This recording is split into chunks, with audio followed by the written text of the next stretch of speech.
ಲೋಕರಕ್ಷಕನಾದ ಯೇಸು ಕ್ರಿಸ್ತರ ನಾಮದಲ್ಲಿ ಆತ್ಮೀಯರೆಲ್ಲರಿಗೂ ಹೃತ್ಪೂರ್ವಕ ವಂದನೆಗಳನ್ನು ತಿಳಿಸ್ತಾ ಇದ್ದೇನೆ. ಕ್ರಿಸ್ತನ ಕೃಪೆಯ ಮೂಲಕ ಪರಿಶುದ್ಧರಾದವರು ಪಾಪ ಮಾಡಿದರೆ ಸ್ವರ್ಗಕ್ಕೆ ಯೋಗ್ಯರು. ಇದು MTH ಮೊದಲನೇ ವರ್ಷಕ್ಕೆ ಸಂಬಂಧಪಟ್ಟಂಥ ಅಂಶ. ಪ್ರಿಯರಾದ ದೇವರ ಮಕ್ಕಳಿರ, ಈ ಒಂದು ಅಂಶವನ್ನು ಮಾತನಾಡೋದಕ್ಕೆ ಮುಖ್ಯವಾದಂಥ ಕಾರಣ, ಈ ಸಮಾಜದಲ್ಲಿ ಅನೇಕ ಬೋಧನೆಗಳು ಬಂದಿದೆ. ಸತ್ಯವೇದ ಗ್ರಂಥವನ್ನು ಕೈಯಲ್ಲಿ ಹಿಡಿದುಕೊಂಡು ಸತ್ಯವೇದ ಗ್ರಂಥದಲ್ಲಿ ಬರೆಯಲ್ಪಟ್ಟಂಥ ವಾಕ್ಯಗಳನ್ನು ಹೇಳುತ್ತೇವಂತ ಹೇಳಿ ವಾಕ್ಯಕ್ಕೆ ಭಿನ್ನವಾದಂಥ ಬೋಧನೆ, ದುಷ್ಟ ಬೋಧನೆ, ಸೈತಾನನ ಕುತಂತ್ರದಲ್ಲಿ ಇದ್ದಂಥ ಬೋಧನೆ ಪ್ರಪಂಚ ದೇಶದಲ್ಲಿ ನಡೀತಾ ಇದೆ. ಅನೇಕರು ದಾರಿ ತಪ್ಪಿದ್ದಾರೆ. ದಾರಿ ತಪ್ಪೋದಕ್ಕೆ ಕಾರಣ, ಒಬ್ಬೊಬ್ಬರು ಒಂದೊಂದು ವಚನವನ್ನು ಹಿಡಿದುಕೊಂಡು ಇಷ್ಟ ಬಂದ ಹಾಗೆ ಬೋಧನೆ ಮಾಡೋದಕ್ಕೆ ಕಾರಣ ನೋಡುವಾಗ ಬೈಬಲ್ ಗ್ರಂಥವನ್ನು ಸರಿಯಾದ ರೀತಿಯಲ್ಲಿ ಪರಿಶೋಧನೆ ಮಾಡದೆ, ಅವಲೋಕನ ಮಾಡದೆ, ಇಷ್ಟ ಬಂದ ಹಾಗೆ ಮಾತನಾಡುವಂಥ ಸಂಗತಿಗಳು. ಇದು ಮಾನವ ಸಮಾಜದಲ್ಲಿ, ನಮ್ಮ ಕ್ರೈಸ್ತ ಸಮಾಜದಲ್ಲಿ ನಡೀತಾ ಇದೆ. ಅನೇಕ ಸಂಸ್ಥೆಗಳು ಇವೆ. ಸಭೆ ಒಂದೇ, ಯೇಸು ಕ್ರಿಸ್ತನ ಸಭೆ ಒಂದೇ. ಈ ಲೋಕದಲ್ಲಿ ಅನೇಕ ಸಂಸ್ಥೆಗಳು ಮನುಷ್ಯರ ಮೂಲಕ ನೇಮಿಸಲ್ಪಟ್ಟಂಥ ಸಂಸ್ಥೆಗಳು ಅನೇಕ ಇದೆ. ಅನೇಕ ಸಂಸ್ಥೆಗಳು ಅಂದಾಗ ಪ್ರಪಂಚ ದೇಶದಲ್ಲಿ ಸುಮಾರು ಒಂದು 45,000 ಸಂಸ್ಥೆಗಳಿವೆ ರೀ.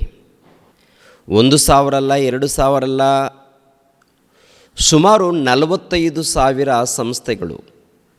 ಅದರಲ್ಲಿ ಕೆಲವು ಸಂಸ್ಥೆ ಒನ್ ಸೇವ್ಡ್ ಆಲ್ವೇಸ್ ಸೇವ್ಡ್ ಎಂಬುವಂಥ ಒಂದು ಸಂಸ್ಥೆಯವರು, ಅದೇ ಪ್ರಕಾರ ಐ ಫಾರ್ ಗ್ರೇಸ್ ಎನ್ನುವಂಥ ಒಂದು ಸಂಸ್ಥೆಯವರು, ಫೀಲ್ ಗುಡ್ ಎಂಬುವಂಥ ಇದೊಂದು ಸಂಸ್ಥೆಯವರು.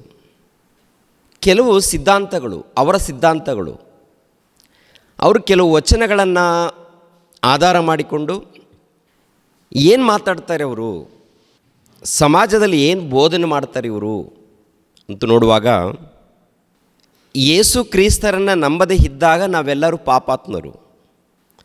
ಯೇಸು ಕ್ರಿಸ್ತರನ್ನು ನಂಬಿದ ಮೇಲೆ ನಮಗೆ ರಕ್ಷಣೆ ಬಂದಿದೆ. ರಕ್ಷಣೆ ಬಂದ ಮೇಲೆ, ರಕ್ಷಣೆಯನ್ನು ಪಡೆದ ಮೇಲೆ ದೇವರ ಬಳಿಯಲ್ಲಿ, ಇಲ್ಲಾಂದರೆ ಸಭೆಯ ಬಳಿಯಲ್ಲಿ ನಾವು ಪಾಪಿಗಳಂತೇಳಿ ನಾವು ಮಾತನಾಡಕೂಡ್ದು. ದೇವರೇ ನಮ್ಮ ತಪ್ಪುಗಳನ್ನು ಕ್ಷಮಿಸಿ ಅಂತೇಳಿ ದೇವರ ಬಳಿಯಲ್ಲಿ ಕೇಳ್ಕೋಬಾರ್ದು. ಒಂದು ವೇಳೆ ಪಾಪ ಮಾಡಿದ್ರೂ ಪರವಾಗಿಲ್ಲ. ಅವ್ರು ಹೇಳೋದೇನಪ್ಪ ಅಂದರೆ, ಪಾಪ ಮಾಡಿದ್ರೂ ಪರವಾಗಿಲ್ಲ, ಯೇಸು ಕ್ರಿಸ್ತರನ್ನು ನಂಬಿ ದೀಕ್ಷಾಸ್ಥಾನವನ್ನು ಪಡೆದುಕೊಂಡು ರಕ್ಷಣೆ ಮಾರ್ಗದಲ್ಲಿ ಬಂದ ನಂತರ, ಅಂದರೆ ದೇವರ ಸಭೆಯಲ್ಲಿ ಸೇರಿಸಿದ ನಂತರ, ಸೇರಿಸಲ್ಪಟ್ಟ ನಂತರ ಪಾಪ ಮಾಡಿದ್ರೂ ಪರವಾಗಿಲ್ಲ, ತಪ್ಪು ಮಾಡಿದ್ರೂ ಪರವಾಗಿಲ್ಲ. ಯಾಕೆಂದರೆ ನಮ್ಮ ಪಾಪಗಳ ನಿಮಿತ್ತವಾಗಿ, ಅಂದರೆ ನಾವು ದೇವರನ್ನು ನಂಬದೇ ಇದ್ದಾಗ ಮಾಡಿರುವಂಥ ಪಾಪಗಳಿಗೂ, ದೇವರನ್ನು ನಂಬಿದ ಮೇಲೆ ಭವಿಷ್ಯತ್ತು ದಿನಗಳಲ್ಲಿ ಮಾಡುವಂಥ ಪಾಪಗಳಿಗೂ ಯೇಸು ಕ್ರಿಸ್ತರು ಶಿಲುಬೆಯ ಮೇಲೆ ಮರಣ ಹೊಂದಿದ್ದಾರೆ. ಆದ್ದರಿಂದ ಪಾಪ ಮಾಡಿದ ಮೇಲೆ ದೇವರೇ ನಮ್ಮನ್ನು ಕ್ಷಮಿಸು, ನಮ್ಮನ್ನು ಕನಿಕರಿಸು ಅಂತ ಕೇಳುವಂಥ ಅವಶ್ಯಕತೆ ನಮಗಿಲ್ಲ, ಕೇಳಬಾರ್ದು. ಹಾಗೆ ಕೇಳಿದ್ರೆ ದೇವ್ರು ಫೀಲ್ ಆಗ್ತಾರಂತೆ. ಇವ್ರ ಬೋಧನೆ ಏನಪ್ಪ ಅಂದರೆ, ಒಂದು ವೇಳೆ ಹಾಗೆ ಕೇಳಿದ್ರೆ ದೇವ್ರ ಬಳಿಯಲ್ಲಿ, ದೇವಾ ನಾನು ತಪ್ಪು ಮಾಡಿದ್ದೀನಿ, ದೀಕ್ಷಾಸ್ಥಾನ ಪಡ್ಕೊಂಡ ಮೇಲೆ ಕೂಡ ನಾನು ತಪ್ಪು ಮಾಡಿದ್ದೀನಿ, ಕುಡಿದಿದ್ದೀನಿ, ಅನ್ಯಾಯ ಮಾಡಿದ್ದೀನಿ ತಂದೆ, ಇಲ್ಲ ವ್ಯಭಿಚಾರ ಮಾಡಿದ್ದೀನಿ ತಂದೆ, ನಾನು ಪಾಪ ಮಾಡಿದ್ದೀನಿ ತಂದೆ ಅಂತೇಳಿ ನಾವು ದೇವರ ಬಳಿಯಲ್ಲಿ ಬೇಡಬಾರ್ದಂತೆ. ಹಾಗೆ ಬೇಡಿದ್ರೆ ದೇವರು ಫೀಲ್ ಆಗ್ತಾರಂತೆ.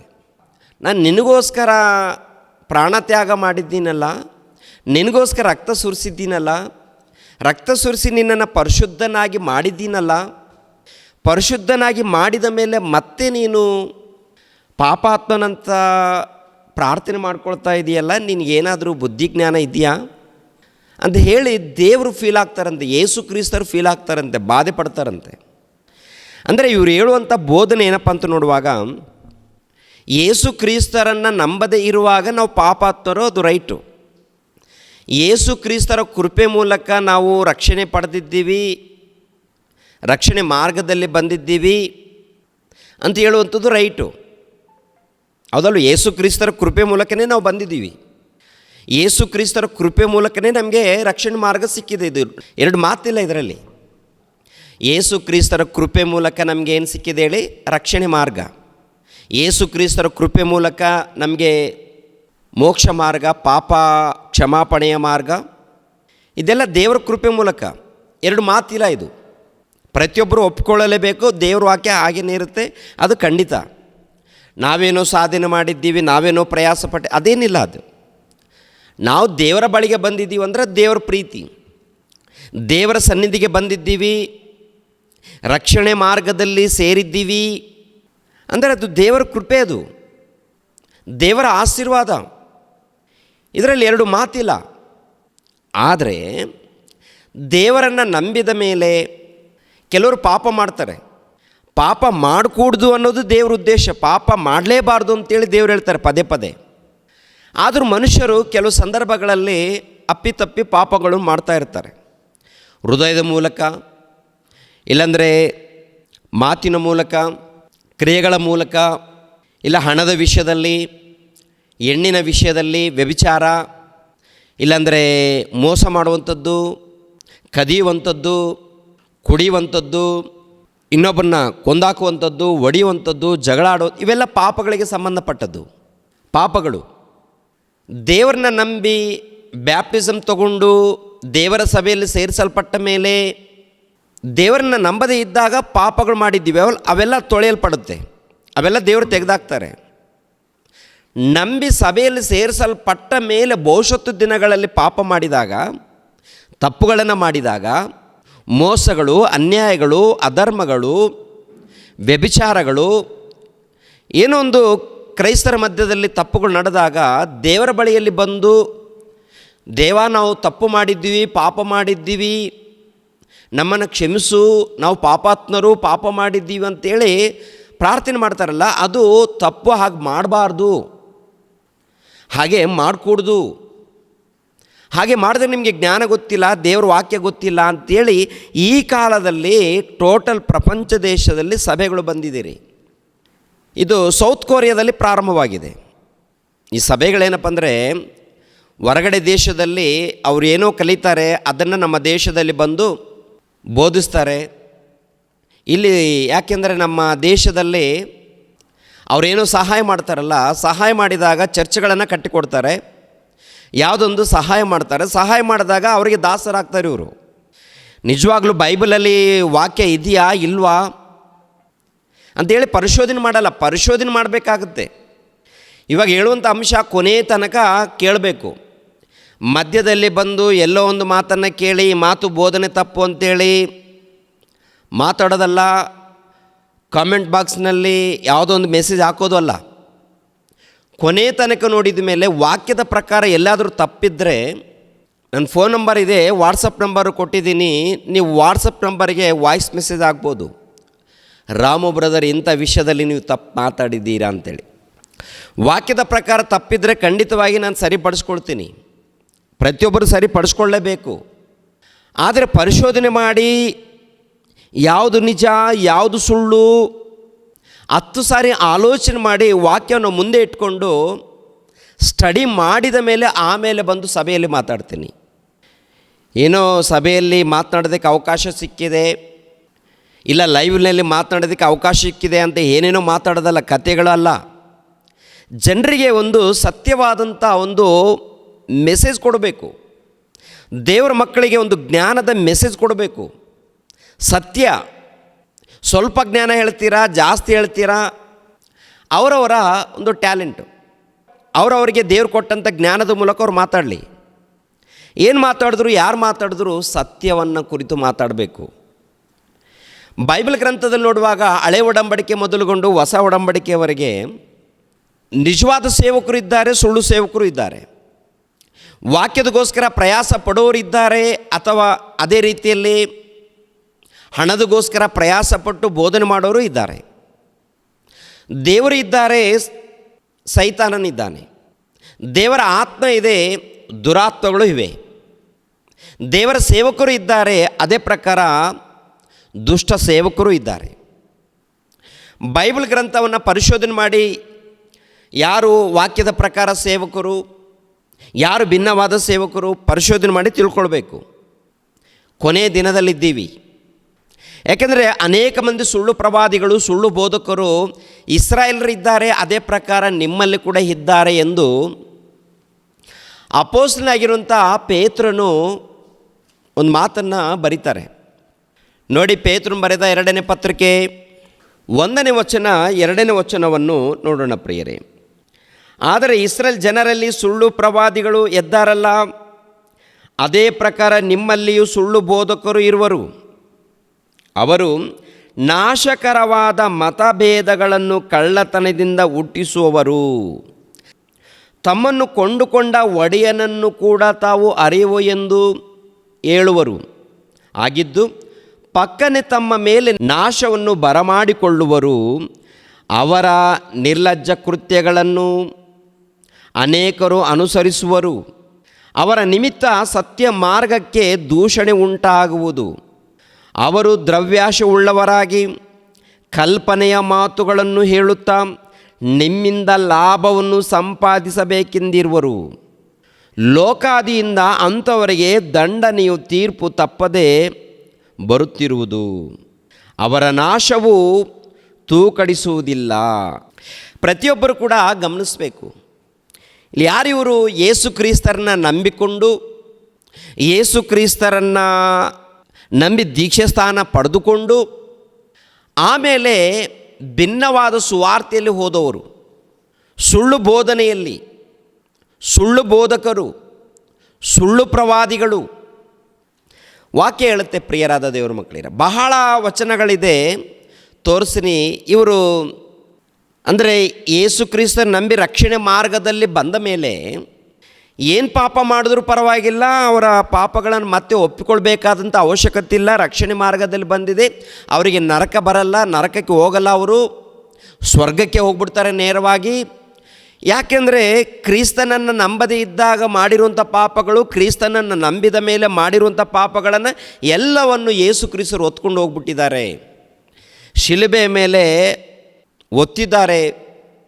ಶಿಲುಬೆ ಮೇಲೆ ಮರಣ ಹೊಂದುವಾಗ ನಮಗೋಸ್ಕರ ರಕ್ತ ಸುರಿಸಿದ್ದಾರಲ್ಲ, ಈ ರಕ್ತದ ಮೂಲಕ ನಾವು ಪರಿಶುದ್ಧರಾಗ್ತೀವಿ. ಪರಿಶುದ್ಧರಾದ ಮೇಲೆ ಒಂದು ವೇಳೆ ಪಾಪ ಮಾಡಿದ್ರು, ವ್ಯಭಿಚಾರ ಮಾಡಿದ್ರು, ಕಳ್ಳತನ ಮಾಡಿದ್ರು, ಮೋಸ ಮಾಡಿದ್ರು, ಏನು ಮಾಡಿದ್ರೂ ಪರವಾಗಿಲ್ಲ, ಅವರು ಪರಿಶುದ್ಧರೇ, ಅವರಿಗೆ ನರಕ ಇಲ್ಲ, ನರಕ ದಂಡನೆ ಇಲ್ಲ, ಅವ್ರು ಸೀದಾ ಅವರು ಪರಲೋಕಕ್ಕೆ ಹೋಗ್ತಾರೆ ಸತ್ತರೆ ಅಂತೇಳಿ ಹೇಳುವಂಥ ಬೋಧನೆ. ಹೌದಾ? ಓ ಪ್ರಿಯರೇ, ಕೊರಿಯಾ ದೇಶದಲ್ಲಿ ಈ ಸೇವಕರು ಅಲ್ಲೇ ಉಟ್ಕೊಂಡಿದ್ದಾರೆ. ಅಲ್ಲಿಂದ ಅನೇಕ ಸಂಸ್ಥೆಗಳು, ಅನೇಕ ದೇಶಗಳಲ್ಲಿ ಅನೇಕ ಸಭೆಗಳಿವೆ. ಇವರು ಅನೇಕ ಮಂದಿ ಸೇವಕರಿದ್ದಾರೆ. ಇವರ ಹಿಂಬಾಲಕರು ಬಹಳ ಮಂದಿ ಇದ್ದಾರೆ. ನಮ್ಮ ಕರ್ನಾಟಕದಲ್ಲಿ ಕೂಡ ಇದ್ದಾರೆ. ಆದ್ದರಿಂದ ಕೊನೆ ತನಕ ನೀವು ನೋಡಿದ್ರೆ ವಿಷಯಗಳು ಅರ್ಥ ಆಗುತ್ತೆ.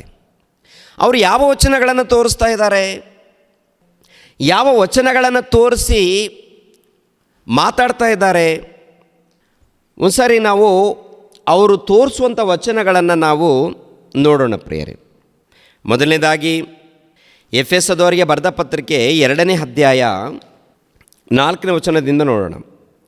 ಆದರೆ ಕರುಣಾನಿಧಿಯಾಗಿರುವ ದೇವರು ನಮ್ಮ ಮೇಲೆ ಮಹಾಪ್ರೀತಿಯನ್ನಿಟ್ಟು ಅಪರಾಧಗಳ ದೆಸೆಯಿಂದ ಸತ್ತವರಾಗಿದ್ದ ನಮ್ಮನ್ನು ಕ್ರಿಸ್ತನೊಂದಿಗೆ ಬದುಕಿಸಿದನು. ಕೃಪೆಯಿಂದಲೇ ರಕ್ಷಣೆ ಹೊಂದಿದವರಾಗಿದ್ದೀರಿ. ಇದು ಖಂಡಿತವಾಗಿ ದೇವರ ಕೃಪೆಯಿಂದಲೇ ನಮಗೆ ರಕ್ಷಣೆ ಬಂದಿದೆ. ರಕ್ಷಣೆ ಹೊಂದಿದ್ದೀವಿ, ರಕ್ಷಣೆ ಮಾರ್ಗದಲ್ಲಿ ನಾವು ಇದ್ದೀವಿ ಅಂದಾಗ ಪ್ರಿಯರಾದ ದೇವರ ಮಕ್ಕಳಿರ, ಅದು ಯೇಸು ಕ್ರಿಸ್ತರ ಕೃಪೆ ಮೂಲಕ ಬಂದಿದೆ. ಯೇಸು ಕ್ರಿಸ್ತರ ಕೃಪೆ ಮೂಲಕ ಹೊಂದಿದ್ದೀವಿ ಅನ್ನೋದು ಸತ್ಯ, ಎರಡು ಮಾತಿಲ್ಲ. ಒಂದು ಕಾಲದಲ್ಲಿ ನಾವು ಪಾಪದಲ್ಲಿದ್ದೀವಲ್ಲ, ಪಾಪದಲ್ಲಿ ಇದ್ದಂಥ ನಾವು ಸತ್ತವರಾಗಿದ್ದೀವಿ. ಸತ್ತವರಾಗಿದ್ದಂಥ ನಮ್ಮನ್ನು ಯೇಸು ಪ್ರಭು ಏನು ಮಾಡಿದ್ದಾರೆ?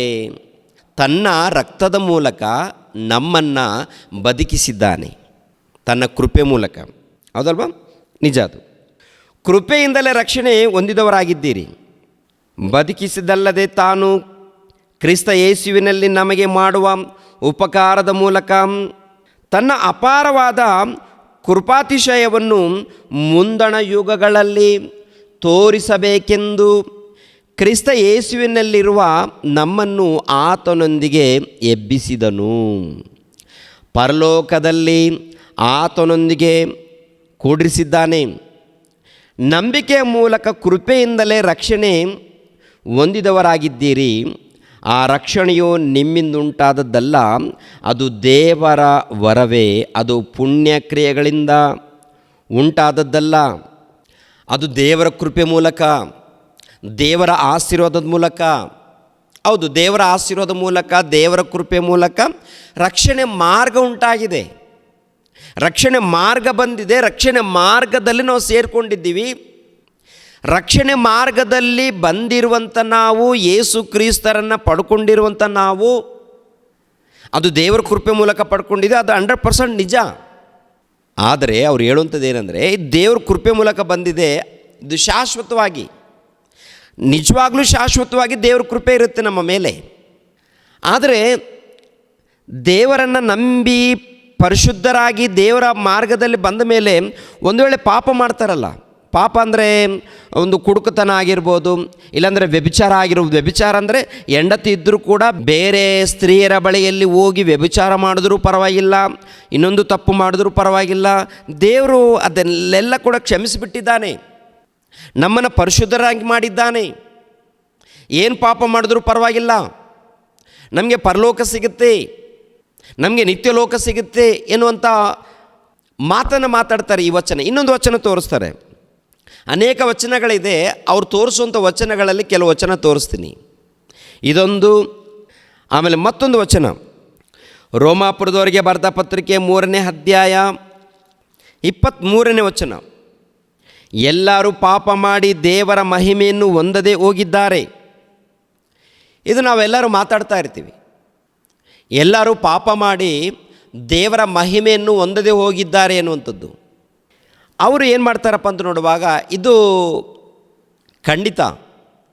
ಅಂದರೆ ಯೇಸು ಕ್ರಿಸ್ತರನ್ನು ನಂಬದೇ ಇದ್ದಾಗ ಎಲ್ಲರೂ ಪಾಪ ಮಾಡಿದ್ದಾರೆ. ಯೇಸು ಕ್ರಿಸ್ತರನ್ನು ನಂಬಿದ ಮೇಲೆ ಅದು ದೇವರ ಕೃಪೆ ನಮಗೆ ಯಾವ ರೀತಿ ವರ್ತಿಸುತ್ತೆ, ಹೇಗೆ ನಮ್ಮ ವಿಷಯದಲ್ಲಿ ದೇವರ ಕೃಪೆ ಕೆಲಸ ಮಾಡುತ್ತೆ ಎನ್ನುವಂಥದ್ದು ಕೆಳಗಡೆ 24ನೇ ವಚನ, 23ರಿಂದನೇ ಮತ್ತೊಂದು ಸಾರಿ ಓದೋಣ. ಎಲ್ಲರೂ ಪಾಪ ಮಾಡಿ ದೇವರ ಮಹಿಮೆಯನ್ನು ಹೊಂದದೇ ಹೋಗಿದ್ದಾರೆ. ಅವರು ನೀತಿವಂತರೆಂದು ನಿರ್ಣಯ ಹೊಂದುವುದು ದೇವರ ಉಚಿತಾರ್ಥವಾದ ಕೃಪೆಯಿಂದಲೇ, ಕ್ರಿಸ್ತ ಯೇಸುವಿನಿಂದಾದ ಪಾಪ ವಿಮೋಚನೆಯ ಮೂಲಕವಾಗಿ ಆಗುವುದು. ಏನ್ರಿ, ಪಾಪ ವಿಮೋಚನೆಯ ಮೂಲಕವಾಗಿ ಆಗುವುದು, ಇದು ಉಚಿತವಾಗಿ. ಈ ವಚನ ಗಮನಿಸ್ರಿ. ದೇವರನ್ನು ನಂಬದೇ ಇದ್ದಾಗ ಎಲ್ಲರೂ ಪಾಪ ಮಾಡಿದ್ದಾರೆ. ಟೋಟಲ್ ಲೋಕದಲ್ಲಿದ್ದಂಥ ಪ್ರತಿಯೊಬ್ಬರೂ ಪಾಪ ಮಾಡಿದ್ದಾರೆ. ಅದು 100% ನಿಜ. ರಕ್ಷಣೆ ಬರಬೇಕಂದ್ರೆ ಯಾರ ಕೃಪೆ ಮೂಲಕ? ಅದು ಯೇಸು ಕ್ರಿಸ್ತರ ಮೂಲಕ. ನಾವು ಕೂಡ ಏನ್ರಿ, ಎಲ್ಲರೂ ಅನೇಕ ಮಂದಿ ಕ್ರೈಸ್ತರು ಬೋಧನೆ ಮಾಡ್ತಾರೆ. ಆದರೆ ಇಲ್ಲಿ ಇವರು ಸೇರಿಸೋದೊಂದು ಏನಪ್ಪ ಅಂದರೆ, ಯೇಸು ಕ್ರಿಸ್ತರ ರಕ್ತದ ಮೂಲಕ ನಾವು ಪರಿಶುದ್ಧರಾಗಿದ್ದೀವಿ. ಪರಿಶುದ್ಧರಾದಂಥ ನಾವು, ದೇವರ ಕೃಪೆ ಮೂಲಕ ಪರಿಶುದ್ಧರಾದಂಥ ನಾವು ಒಂದು ವೇಳೆ ಪಾಪ ಮಾಡಿದ್ರೆ, ಪಾಪ ಅಂದರೆ ಅನೇಕ, ಯಾವುದೇ ಆಗಿರ್ಬೋದು, ವ್ಯಭಿಚಾರ ಆಗಿರ್ಬೋದು, ಕಳ್ಳತನ ಆಗಿರ್ಬೋದು, ಕುಡುಕತನ ಆಗಿರ್ಬೋದು, ಮೋಸ ಆಗಿರ್ಬೋದು, ಇಲ್ಲ ಬೋಧನೆ ವಿಷಯದಲ್ಲಿ ಏನಾದರೂ ತಪ್ಪು ಬೋಧನೆ ಮಾಡಿರ್ಬೋದು, ಯಾವುದೇ ಆಗಿರ್ಬೋದು. ಪಾಪ ಮಾಡಿದರೆ ಅದು ಲೆಕ್ಕಕ್ಕೆ ಬರಲ್ಲ. ಯಾಕೆಂದರೆ ಯೇಸು ಕ್ರಿಸ್ತರು ಹಳೆ ಪಾಪ, ಭವಿಷ್ಯತ್ತು ದಿನಗಳಲ್ಲಿ ಮಾಡಿರುವಂಥ ಪಾಪ ಎಲ್ಲವನ್ನು ತನ್ನ ರಕ್ತದ ಮೂಲಕ ತೆಗೆದುಹಾಕಿದ್ದಾನೆ, ಕ್ಷಮಿಸಿದ್ದಾನೆ. ಇನ್ನು ಯಾವ ಚಿಂತೆ ಇಲ್ಲ, ಧೈರ್ಯವಾಗಿ ನೀವು ಜೀವಿಸ್ಬೋದು ಅಂತ ಹೇಳಿ ಮಾತಾಡ್ತಾರೆ. ಹಾಗೆ ದೇವರ ವಾಕ್ಯ ಒಪ್ಪಿಕೊಳ್ಳುತ್ತಾ ಕೊನೆ ತನಕ ನೋಡ್ಬೇಕು. ಮತ್ತೆ ಇವ್ರು ಹೇಳಿರೋ ಪ್ರಕಾರ ದೇವರ ವಾಕ್ಯ ಅಂಗೀಕರಿಸುತ್ತಾ ಈ ವಚನಗಳನ್ನು ತೋರಿಸ್ತಾರೆ. ಇನ್ನೊಂದು ವಚನ ಯಾವುದಪ್ಪ ಅಂದರೆ, ಯೋಹಾನನು ಬರೆದ ಸುವಾರ್ತೆ 10ನೇ ಅಧ್ಯಾಯ 28ನೇ ವಚನ 29ನೇ ವಚನ. ನಾನು ಅವುಗಳಿಗೆ ನಿತ್ಯ ಜೀವವನ್ನು ಕೊಡುತ್ತೇನೆ, ಅವು ಎಂದಿಗೂ ನಾಶವಾಗುವುದೇ ಇಲ್ಲ, ಅವುಗಳನ್ನು ಯಾರು ನನ್ನ ಕೈಯೊಳಗಿಂದ ಕಸುಕೊಳ್ಳರು. ಅಂದರೆ ಸಭೆ. ಇನ್ನೊಂದು ಏನಪ್ಪ ಅಂದರೆ ಕುರಿಗಳನ್ನು ಕುರಿತು, ಅಂದರೆ ದೇವರ ಮಕ್ಕಳನ್ನು ಕುರಿತು ಹೇಳಿರುವಂಥದ್ದು. ನಾನು ಅವುಗಳಿಗೆ ನಿತ್ಯ ಜೀವವನ್ನು ಕೊಡುತ್ತೇನೆ, ಅವು ಎಂದಿಗೂ ನಾಶವಾಗುವುದೇ ಇಲ್ಲ, ಅವುಗಳನ್ನು ಯಾರು ನನ್ನ ಕೈಯೊಳಗಿಂದ ಕಸುಕೊಳ್ಳರು, ನನ್ನ ಕೈಯಿಂದ ಕಸುಕೊಳ್ಳರು. ಈ ಮಾತನ್ನು ಅಂದರೆ ಯಾರನ್ನ? ಸಭೆಯನ್ನು, ದೇವರ ಭಕ್ತರನ್ನು ಕುರಿತು ಈ ಮಾತಿರುವುದರಿಂದ ಇವರೇನಪ್ಪ ಅಂತ ನೋಡುವಾಗ ರಕ್ಷಣೆ ಮಾರ್ಗದಲ್ಲಿ ಬಂದಿದ್ದಾರೆ, ನನ್ನಲ್ಲಿ ಬಂದಂಥ ಅಂದರೆ ಕ್ರಿಸ್ತರ ಮಾರ್ಗದಲ್ಲಿ ಬಂದಂಥ ಭಕ್ತರನ್ನು ಯಾರು ಏನು ಮಾಡಲ್ಲ. ಒಂದು ವೇಳೆ ಅವರು ಪಾಪ ಮಾಡಿದ್ರು ಕೂಡ ಅವ್ರ ಪಾಪ ಲೆಕ್ಕಕ್ಕೆ ಬರಲ್ಲ. ಈ ವಚನ ಹಾಗೇ ಇದೆಯಾ ಅರ್ಥ? ಅಂದರೆ ಇವರು ಹೇಳಿರೋ ಪ್ರಕಾರ, ಇವರು ಹೇಳುವಂಥ ರೀತಿಯಲ್ಲಿ ವಚನಗಳಿದೆಯಾ? ಮತ್ತೊಂದು ವಚನ ನೋಡೋಣ. ಅವ್ರು ಹೇಳುವಂಥದ್ದು ಅಂದರೆ ವಚನ ಬೈಬಲ್ ಗ್ರಂಥದಲ್ಲಿ ಇದೆಯಲ್ಲ, ಬೈಬಲ್ ಗ್ರಂಥದಲ್ಲಿ ಏನು ಹೇಳಲ್ಪಟ್ಟಿದೆ ಅವರು ಯಾವ ರೀತಿ ಉದಾಹರಣೆ ಕೊಡ್ತಾರೆ. ಇಬ್ರಿಯರಿಗೆ ಬರೆದ ಪತ್ರಿಕೆ 10ನೇ ಅಧ್ಯಾಯ 14ನೇ ವಚನ ಪ್ರಿಯರೇ. ಇಬ್ರಿಯರಿಗೆ ಬರೆದ ಪತ್ರಿಕೆ 10ನೇ ಅಧ್ಯಾಯ 14ನೇ ವಚನ. ಪವಿತ್ರರಾಗುತ್ತಿರುವವರನ್ನು ಒಂದೇ ಸಮರ್ಪಣೆಯಿಂದ ನಿರಂತರವಾಗಿ ಸಿದ್ಧಿಗೆ ತಂದಿದ್ದಾನಷ್ಟೇ, ನಿರಂತರವಾಗಿ ಸಿದ್ಧಿಗೆ ತಂದಿದ್ದಾನಷ್ಟೇ ಎನ್ನುವಂಥ ಮಾತಿರುತ್ತೆ. ಅಂದರೆ ಈ ಹಳೆ ಒಡಂಬಡಿಕೆಯಲ್ಲಿ ಪಾಪ ಮಾಡಿದಾಗ ಪ್ರತಿ ವರ್ಷ ಅವರು ಪಾಪ ಕ್ಷಮಾಪಣೆ ನಿಮಿತ್ತವಾಗಿ ಬಲಿ ಕೊಡ್ತಾಯಿದ್ರು. ಇವಾಗ ಯೇಸು ಕ್ರಿಸ್ತರು ಒಂದೇ ಸಾರಿ ಅವರು ಅರ್ಪಣೆಯಾಗಿರುವುದರಿಂದ ಪಾಪ ಕ್ಷಮಾಪಣೆ ನಿಮಿತ್ತವಾಗಿ ರಕ್ತವನ್ನು ಸುರಿಸಿರುವುದರಿಂದ ಇದೇನಾಗುತ್ತಪ್ಪ ಅಂತ ನೋಡುವಾಗ ಹಿಂದೆ ಮಾಡಿರುವಂಥ ಪಾಪಗಳನ್ನು ಭವಿಷ್ಯತ್ತು ದಿನಗಳಲ್ಲಿ ಮಾಡುವಂಥ ಪಾಪಗಳನ್ನು ಒಂದೇ ಸಾರಿ ತೆಗೆದುಹಾಕಿದ್ದಾರೆ ಅಂತೇಳಿ ಈ ರೀತಿ ಹೇಳ್ತಾರೆ ಅವರು. ಹಾಗೆ ಮಾತಾಡ್ತಾರೆ ಅವರು. ಅನೇಕ ವಚನಗಳನ್ನು ಅವರಿಗೆ ಅನುಕೂಲವಾದಂಥ ಮಾತುಗಳು. ಪ್ರಿಯರ ದೇವ್ರ ಮಕ್ಕಳಿರ, ಈ ವಚನಗಳನ್ನು ತೋರಿಸ್ತಾರೆ. ನಿಮ್ಮ ಬಳಿಯಲ್ಲಿ ಕೂಡ ಭವಿಷ್ಯತ್ತು ದಿನಗಳಲ್ಲಿ ಬರ್ಬೋದು, ಮಾತನಾಡ್ಬೋದು, ಮನಸ್ಸೊಂದು ರೀತಿಯಲ್ಲಿ ಕಂಗಾಲಾಗ್ಬೋದು. ಇವರು ಹೇಳೋದು ವಾಕ್ಯ ಈ ಥರ ಇದೆ, ಇನ್ನೊಬ್ಬರು ಸೇವಕರು ಈ ಥರ ಹೇಳ್ತಾ ಇದ್ದಾರೆ, ನಾವು ಯಾರ ಮಾತನ್ನು ನಂಬಬೇಕು, ಯಾರ ಮಾತನ್ನು ನಾವು ನಂಬಿ ಹಿಂಬಾಲಿಸ್ಬೇಕು, ಇವರೇನು ಹೀಗೆ ಹೇಳ್ತಾರೆ, ಇವರು ಹೇಳೋದೇನೋ ನಮಗೆ ಅನುಕೂಲವಾಗಿದೆ, ಇವ್ರು ಹೇಳೋದು ಹೇಗಿರುತ್ತಪ್ಪ ಅಂದರೆ ಅನುಕೂಲವಾಗಿರುತ್ತೆ. ಅಂದರೆ ಪ್ರತಿ ಮನುಷ್ಯನು ಲೋಕದ ಆಸೆಗಳಿಗೆ ಒಳಪಡ್ತಾನೆ. ಇಂಥ ಬೋಧನೆ ಇದ್ದಾಗ ಅದು ಇಷ್ಟವಾಗುತ್ತೆ, ಹೃದಯಕ್ಕೆ ಒಪ್ಪುತ್ತೆ. ಆದರೆ ದೇವರು ಒಪ್ಪಿಕೊಳ್ತಾರ? ಅವ್ರು ಹೇಳಿರೋ ಪ್ರಕಾರ ದೇವರು ಒಪ್ಪಿಕೊಳ್ತಾರ? ಇವಾಗ ನೋಡೋಣ ವಾಕ್ಯದ ಮೂಲಕ. ಪ್ರತಿಯೊಬ್ಬರು ನಿಮ್ಮ ಬೈಬಲ್ಗಳನ್ನು ಓಪನ್ ಮಾಡಿ ಹೇಳುವಂಥ ವಚನಗಳು ಇದೆಯಾ ಇಲ್ವಾ ನೋಡಿ. ನೋಡದೆ ರೈಟ್ ಅಂತ ಹೇಳಬೇಡಿ, ಇದು ರೈಟು ಇದು ರಾಂಗು ಅಂತ ಹೇಳಬಾರ್ದು. ಮೊದಲನೇದಾಗಿ ನೋಡಬೇಕು, ವಾಕ್ಯದ ಪ್ರಕಾರ ಇದೆಯಾ ಇಲ್ವಾ. ಮೊದಲನೇದಾಗಿ ಬೈಬಲ್ ಓಪನ್ ಮಾಡಬೇಕು, ನೋಡಬೇಕು, ಓದಬೇಕು, ಸಮಯ ಕೊಡಬೇಕು ದೇವರಿಗೆ. ಇಲ್ಲದೆ ಹೋದರೆ ನೀವು ಮೋಸ ಹೋಗ್ತೀರಾ. ನಮ್ಮ ಕರ್ನಾಟಕದಲ್ಲಿ ಕೂಡ ಅನೇಕ ಭಿನ್ನ ಬೋಧನೆ ಬಂದಿದೆ ರೀ, ಭಿನ್ನವಾದ ಬೋಧನೆ. ಈ ಬೋಧನೆ ಕೂಡ ಇದೆ. ಯೇಸು ಕ್ರಿಸ್ತರನ್ನು ನಂಬಿಕೊಂಡು ರಕ್ಷಣೆ ಮಾರ್ಗದಲ್ಲಿ ಬಂದ್ಬಿಟ್ರೆ ಆಯಿತು, ಮುಗೀತು, ಇನ್ನು ಯಾವ ಚಿಂತೆ ಇರಲ್ಲ, ಏನು ಪಾಪ ಮಾಡಿದ್ರೂ ಪರವಾಗಿಲ್ಲ, ವ್ಯಭಿಚಾರ ಮಾಡಿದ್ರೂ ಪರವಾಗಿಲ್ಲ, ಏನು ಯಾರಿಗಾದರೂ ಮೋಸ ಮಾಡಿದ್ರೂ ಪರವಾಗಿಲ್ಲ, ಅನ್ಯಾಯ ಮಾಡಿದ್ರೂ ಪರವಾಗಿಲ್ಲ, ಏನಾದರೂ ಪರವಾಗಿಲ್ಲ, ಇನ್ನು ದೇವರು ನಮ್ಮನ್ನು ಪರಿಶುದ್ಧರಾಗಿ ಮಾಡಿದಾರಲ್ಲ, ಆಯಿತು, ಇನ್ನು ನಾವೆಲ್ಲರೂ ಪರಿಶುದ್ಧರೇ ಅಂತ ಹೇಳಿ ಮಾತಾಡ್ತಾರೆ. ಪ್ರಿಯರಾದ ದೇವ್ರ ಮಕ್ಕಳಿರ, ಆಲೋಚನೆ ಮಾಡಿ ಇವಾಗ ವಾಕ್ಯಗಳನ್ನು ನಾವು ಪರಿಶೋಧನೆ ಮಾಡೋಣ. ಫಿಲಿಪ್ಪಿಯವರಿಗೆ ಬರೆದ ಪತ್ರಿಕೆ. ಪ್ರತಿಯೊಬ್ಬರು ಕೂಡ ಸತ್ಯವೇದ ಗ್ರಂಥವನ್ನು ತೆಗಿರಿ, ಓಪನ್ ಮಾಡಿ ಓದಿ, ಬೈಬಲಲ್ಲಿ ಇದೆಯಾ ಇಲ್ವಾ ಒಂದು ಸಾರಿ ಗಮನಿಸ್ರಿ. ಫಿಲಿಪ್ಪಿಯವರಿಗೆ ಬರೆದ ಪತ್ರಿಕೆ 2ನೇ ಅಧ್ಯಾಯ 12ನೇ ವಚನ. ಹೀಗಿರುವಲ್ಲಿ ನನ್ನ ಪ್ರಿಯರೇ, ನೀವು ನನ್ನ ಮಾತನ್ನು ಯಾವಾಗಲೂ ಕೇಳಿದಂತೆ ಈಗಲೂ ಕೇಳಿರಿ. ನಾನು ನಿಮ್ಮಲ್ಲಿರುವಾಗ ಮಾತ್ರವಲ್ಲದೆ ನಾನಿಲ್ಲದಿರುವಾಗಲೂ ಬಹು ಹೆಚ್ಚಾಗಿ ಮನೋಭೀತಿಯಿಂದ ನಡುಗೋರಾಗಿ ನಿಮ್ಮ ನಿಮ್ಮ ರಕ್ಷಣೆಯನ್ನು ಸಾಧಿಸಿಕೊಳ್ಳಿರಿ. ಯಾರು ಹೇಳುವಂಥ ಮಾತು? ಅಪೊಸ್ತಲನಾಗಿರುವಂಥ ಪೌಲನು. ಪೌಲನು ಹೇಗೆ ಹೇಳ್ತಾನೆ? ಪವಿತ್ರಾತ್ಮನ ಪ್ರೇರಣೆಯಿಂದ ಹೇಳಿದ್ದಾನ, ಸ್ವಂತ ಮಾತು ಬರೆದಿದ್ದಾನೆ. ಇದು ಸ್ವಂತ ಮಾತಾ ಅಥವಾ ಪವಿತ್ರಾತ್ಮನ ಪ್ರೇರಣೆಯಿಂದ ಬರೆದಂಥ ಮಾತಾ? ಯಾವ ಸಭೆ? ಫಿಲಿಪ್ಪಿಯವರಿಗೆ ಬರೆದಂಥ ಪತ್ರಿಕೆ. ಅಂದರೆ ಒಂದು ಸಭೆ, ಆ ಸಭೆಯಲ್ಲಿದ್ದಂಥ ಭಕ್ತರು, ಆ ಭಕ್ತರಿಗೆ ಹೇಳುವಂಥ ಮಾತು. ಏನು ಮಾತದು? ನೀವು ರಕ್ಷಣೆ ಮಾರ್ಗದಲ್ಲಿ ಬಂದಿದ್ದೀರಲ್ಲ, ಅಂದರೆ ದೇವರನ್ನು ತಿಳಿದುಕೊಂಡು ದೇವರ ಕೃಪೆ ಮೂಲಕ, ದೇವರು ಕೃಪೆ ತೋರಿಸಿರುವುದರಿಂದ ಪರಲೋಕದಿಂದ ಈ ಲೋಕಕ್ಕೆ ಬಂದು ಸುವಾರ್ತೆ ಮಾಡಿ ದೇವ್ರ ಬಗ್ಗೆ ತಿಳಿಸ್ಕೊಟ್ಟು ಪಾಪ ಕ್ಷಮಾಪಣೆ ನಿಮಿತ್ತವಾಗಿ ಶಿಲುಬೆಯನ್ನು ಹೊರ್ತಾರೆ, ರಕ್ತವನ್ನು ಸೋರಿಸ್ತಾರೆ, ಪ್ರಾಣ ತ್ಯಾಗ ಮಾಡ್ತಾರೆ. ಈ ಲೋಕಕ್ಕೆ ರಕ್ಷಣೆಯ ಮಾರ್ಗ ಬಂದಿದೆ, ಪಾಪ ಕ್ಷಮಾಪಣೆಯ ಮಾರ್ಗ ಬಂದಿದೆ. ಯಾವಾಗ ನಾವು ದೇವರನ್ನು ತಿಳಿದುಕೊಂಡು ಪಾಪ ಕ್ಷಮಾಪಣೆ ನಿಮಿತ್ತವಾಗಿ ದೀಕ್ಷಾಸ್ಥಾನವನ್ನು ಪಡ್ಕೊಳ್ತೀವೋ ಆಗ ರಕ್ಷಣೆ ಮಾರ್ಗದಲ್ಲಿ ಸೇರಿಸಲ್ಪಡ್ತೀವಿ. ರಕ್ಷಣೆ ಮಾರ್ಗದಲ್ಲಿ ಸೇರಿಸಲ್ಪಟ್ಟ ಮೇಲೆ ಹೇಗೆ ಬದುಕಬೇಕು ಎನ್ನುವಂಥದ್ದು ವಾಕ್ಯದಲ್ಲಿ ಬರೆಯಲ್ಪಟ್ಟಿದೆ ರೀ. ಹೇಗಿದ್ದರೂ ಪರವಾಗಿಲ್ಲ ಅಂತ ಹೇಳಿದಾರಾ? ಏನು ಮಾಡಿದ್ರೂ ಪರವಾಗಿಲ್ಲ ಅಂತ ಹೇಳಿದ್ದಾರಾ? ಅಥವಾ ರಕ್ಷಣೆಯನ್ನು ಕಾಪಾಡಿಕೊಳ್ಳೋದಕ್ಕೆ ಪ್ರಯಾಸ ಪಡಿ ಅಂತ ಹೇಳಿದ್ದಾರಾ? ನೋಡಬೇಕು. ಮತ್ತೊಂದು ಸಾರಿ, ಹೀಗಿರುವಲ್ಲಿ ನನ್ನ ಪ್ರಿಯರೇ, ನೀವು ನನ್ನ ಮಾತನ್ನು ಯಾವಾಗಲೂ ಕೇಳಿದಂತೆ ಈಗಲೂ ಕೇಳಿರಿ.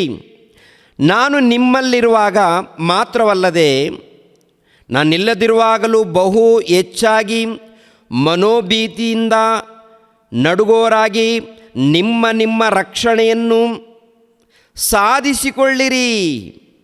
ನಿಮ್ಮ ನಿಮ್ಮ ರಕ್ಷಣೆಯನ್ನು ಸಾಧಿಸಿಕೊಳ್ಳಿರಿ. ಯಾಕೆಂದರೆ ದೇವರೇ ತನ್ನ ಸುಚಿತ್ತವನ್ನು ನೆರವೇರಿಸಬೇಕೆಂದು ನಿಮ್ಮಲ್ಲಿ ಉದ್ದೇಶವನ್ನು ಪ್ರಯತ್ನವನ್ನು ಉಂಟು ಮಾಡುವವನಾಗಿದ್ದಾನೆ. ಗುಣಗುಟ್ಟದೆಯೂ ವಿವಾದವಿಲ್ಲದೆಯೂ ಎಲ್ಲವನ್ನೂ ಮಾಡಿರಿ. ಹೀಗೆ ನೀವು ನಿರ್ದೋಷಿಗಳು ಯಥಾರ್ಥ ಮನಸ್ಸುಳ್ಳವರು ಆಗಿದ್ದು ವಕ್ರ ಬುದ್ಧಿಯುಳ್ಳ ಮೂರ್ಖ ಜಾತಿಯ ಮಧ್ಯದಲ್ಲಿ ದೇವರ ನಿಷ್ಕಳಂಕರಾದ ಮಕ್ಕಳಾಗಿರುವಿರಿ. ನಿಷ್ಕಳಂಕರಾದ ಮಕ್ಕಳಾಗಿರುವಿರಿ ಅಂದರೆ ದೇವರು ಕೊಟ್ಟಂಥ ಒಂದು ಕೃಪೆ ಮೂಲಕ ಕೊಟ್ಟಂಥ ರಕ್ಷಣೆಯನ್ನು ನೀವು ಸಾಧಿಸಿಕೊಳ್ಳಿರಿ. ಸಾಧಿಸಿಕೊಳ್ಬೇಕಾ? ಆಲ್ರೆಡಿ ದೇವರು ಏನು ಮಾಡಿದ್ದಾರೆ? ರಕ್ಷಣೆಯನ್ನು ಕೊಟ್ಟಿದ್ದಾರಲ್ಲ. ರಕ್ಷಣೆಯನ್ನು ಕೊಟ್ಟ ಮೇಲೆ ಮತ್ತೆ ಸಾಧನೆ ಮಾಡಬೇಕಾ? ರಕ್ಷಣೆಯನ್ನು ಸಾಧಿಸ್ಕೊಳ್ಬೇಕಾ? ದೇವ್ರ ವಾಕ್ಯ ಇದೆಯಲ್ಲ ರೀ. ಇದು ಅನ್ಯರಿಗೆ ಹೇಳ್ತಾ ಇದ್ದಾರೆ, ಸಭೆಗೆ ಹೇಳ್ತಾ ಇದ್ದಾರೆ. ಇದು ಅನ್ಯರಿಗೆ ಹೇಳುವಂಥ ಮಾತಾ ಅಥವಾ ಸಭೆಯಲ್ಲಿದ್ದಂಥವ್ರಿಗೆ ಹೇಳುವಂಥ ಮಾತಾ? ಫಿಲಿಪ್ಪಿಯವರಿಗೆ ಅಂದರೆ ಫಿಲಿಪ್ ಸಭೆಯಲ್ಲಿದ್ದಂಥವ್ರಿಗೆ ಹೇಳುವಂಥ ಮಾತು, ಸಭೆಯಲ್ಲಿದ್ದಂಥ ಭಕ್ತರಿಗೆ ಹೇಳುವಂಥ ಮಾತು. ನೀವು ರಕ್ಷಣೆಯನ್ನು ಸಾಧಿಸಿಕೊಳ್ಳ್ರಿ. ಅದೇ ಹೇಗೆ? ರಕ್ಷಣೆಯನ್ನು ಪಡೆದುಕೊಂಡಿದ್ದಾರಲ್ಲ, ಮತ್ತೆ ಸಾಧನೆ ಮಾಡೋದೇನು? ಸಾಧಿಸಿಕೊಳ್ಳುವಂಥದ್ದೇನು? ಯೇಸು ಕ್ರಿಸ್ತರ ನಂಬಿ ಬ್ಯಾಪ್ಟಿಸಮ್ ತಗೊಂಡು ರಕ್ಷಣೆಯನ್ನು ಪಡ್ಕೊಂಡಿದ್ದಾರಲ್ಲ, ಮತ್ತೆ ರಕ್ಷಣೆಯನ್ನು ಸಾಧಿಸಬೇಕಾ? ರಕ್ಷಣೆ ಮಾರ್ಗದಲ್ಲಿ ಬಂದಿದ್ದೀವಿ ಅಂದರೆ ಯೇಸು ಕ್ರಿಸ್ತರ ಸಭೆಯಲ್ಲಿ ಸೇರಿಸಲ್ಪಟ್ಟಿದ್ದೀವಿ ಅಂದರೆ ರಕ್ಷಣೆ ಮಾರ್ಗದಲ್ಲಿ ಬಂದಿದ್ದೀವಿ, ದೇವರ ರಾಜ್ಯದಲ್ಲಿ ಬಂದಿದ್ದೀವಿ.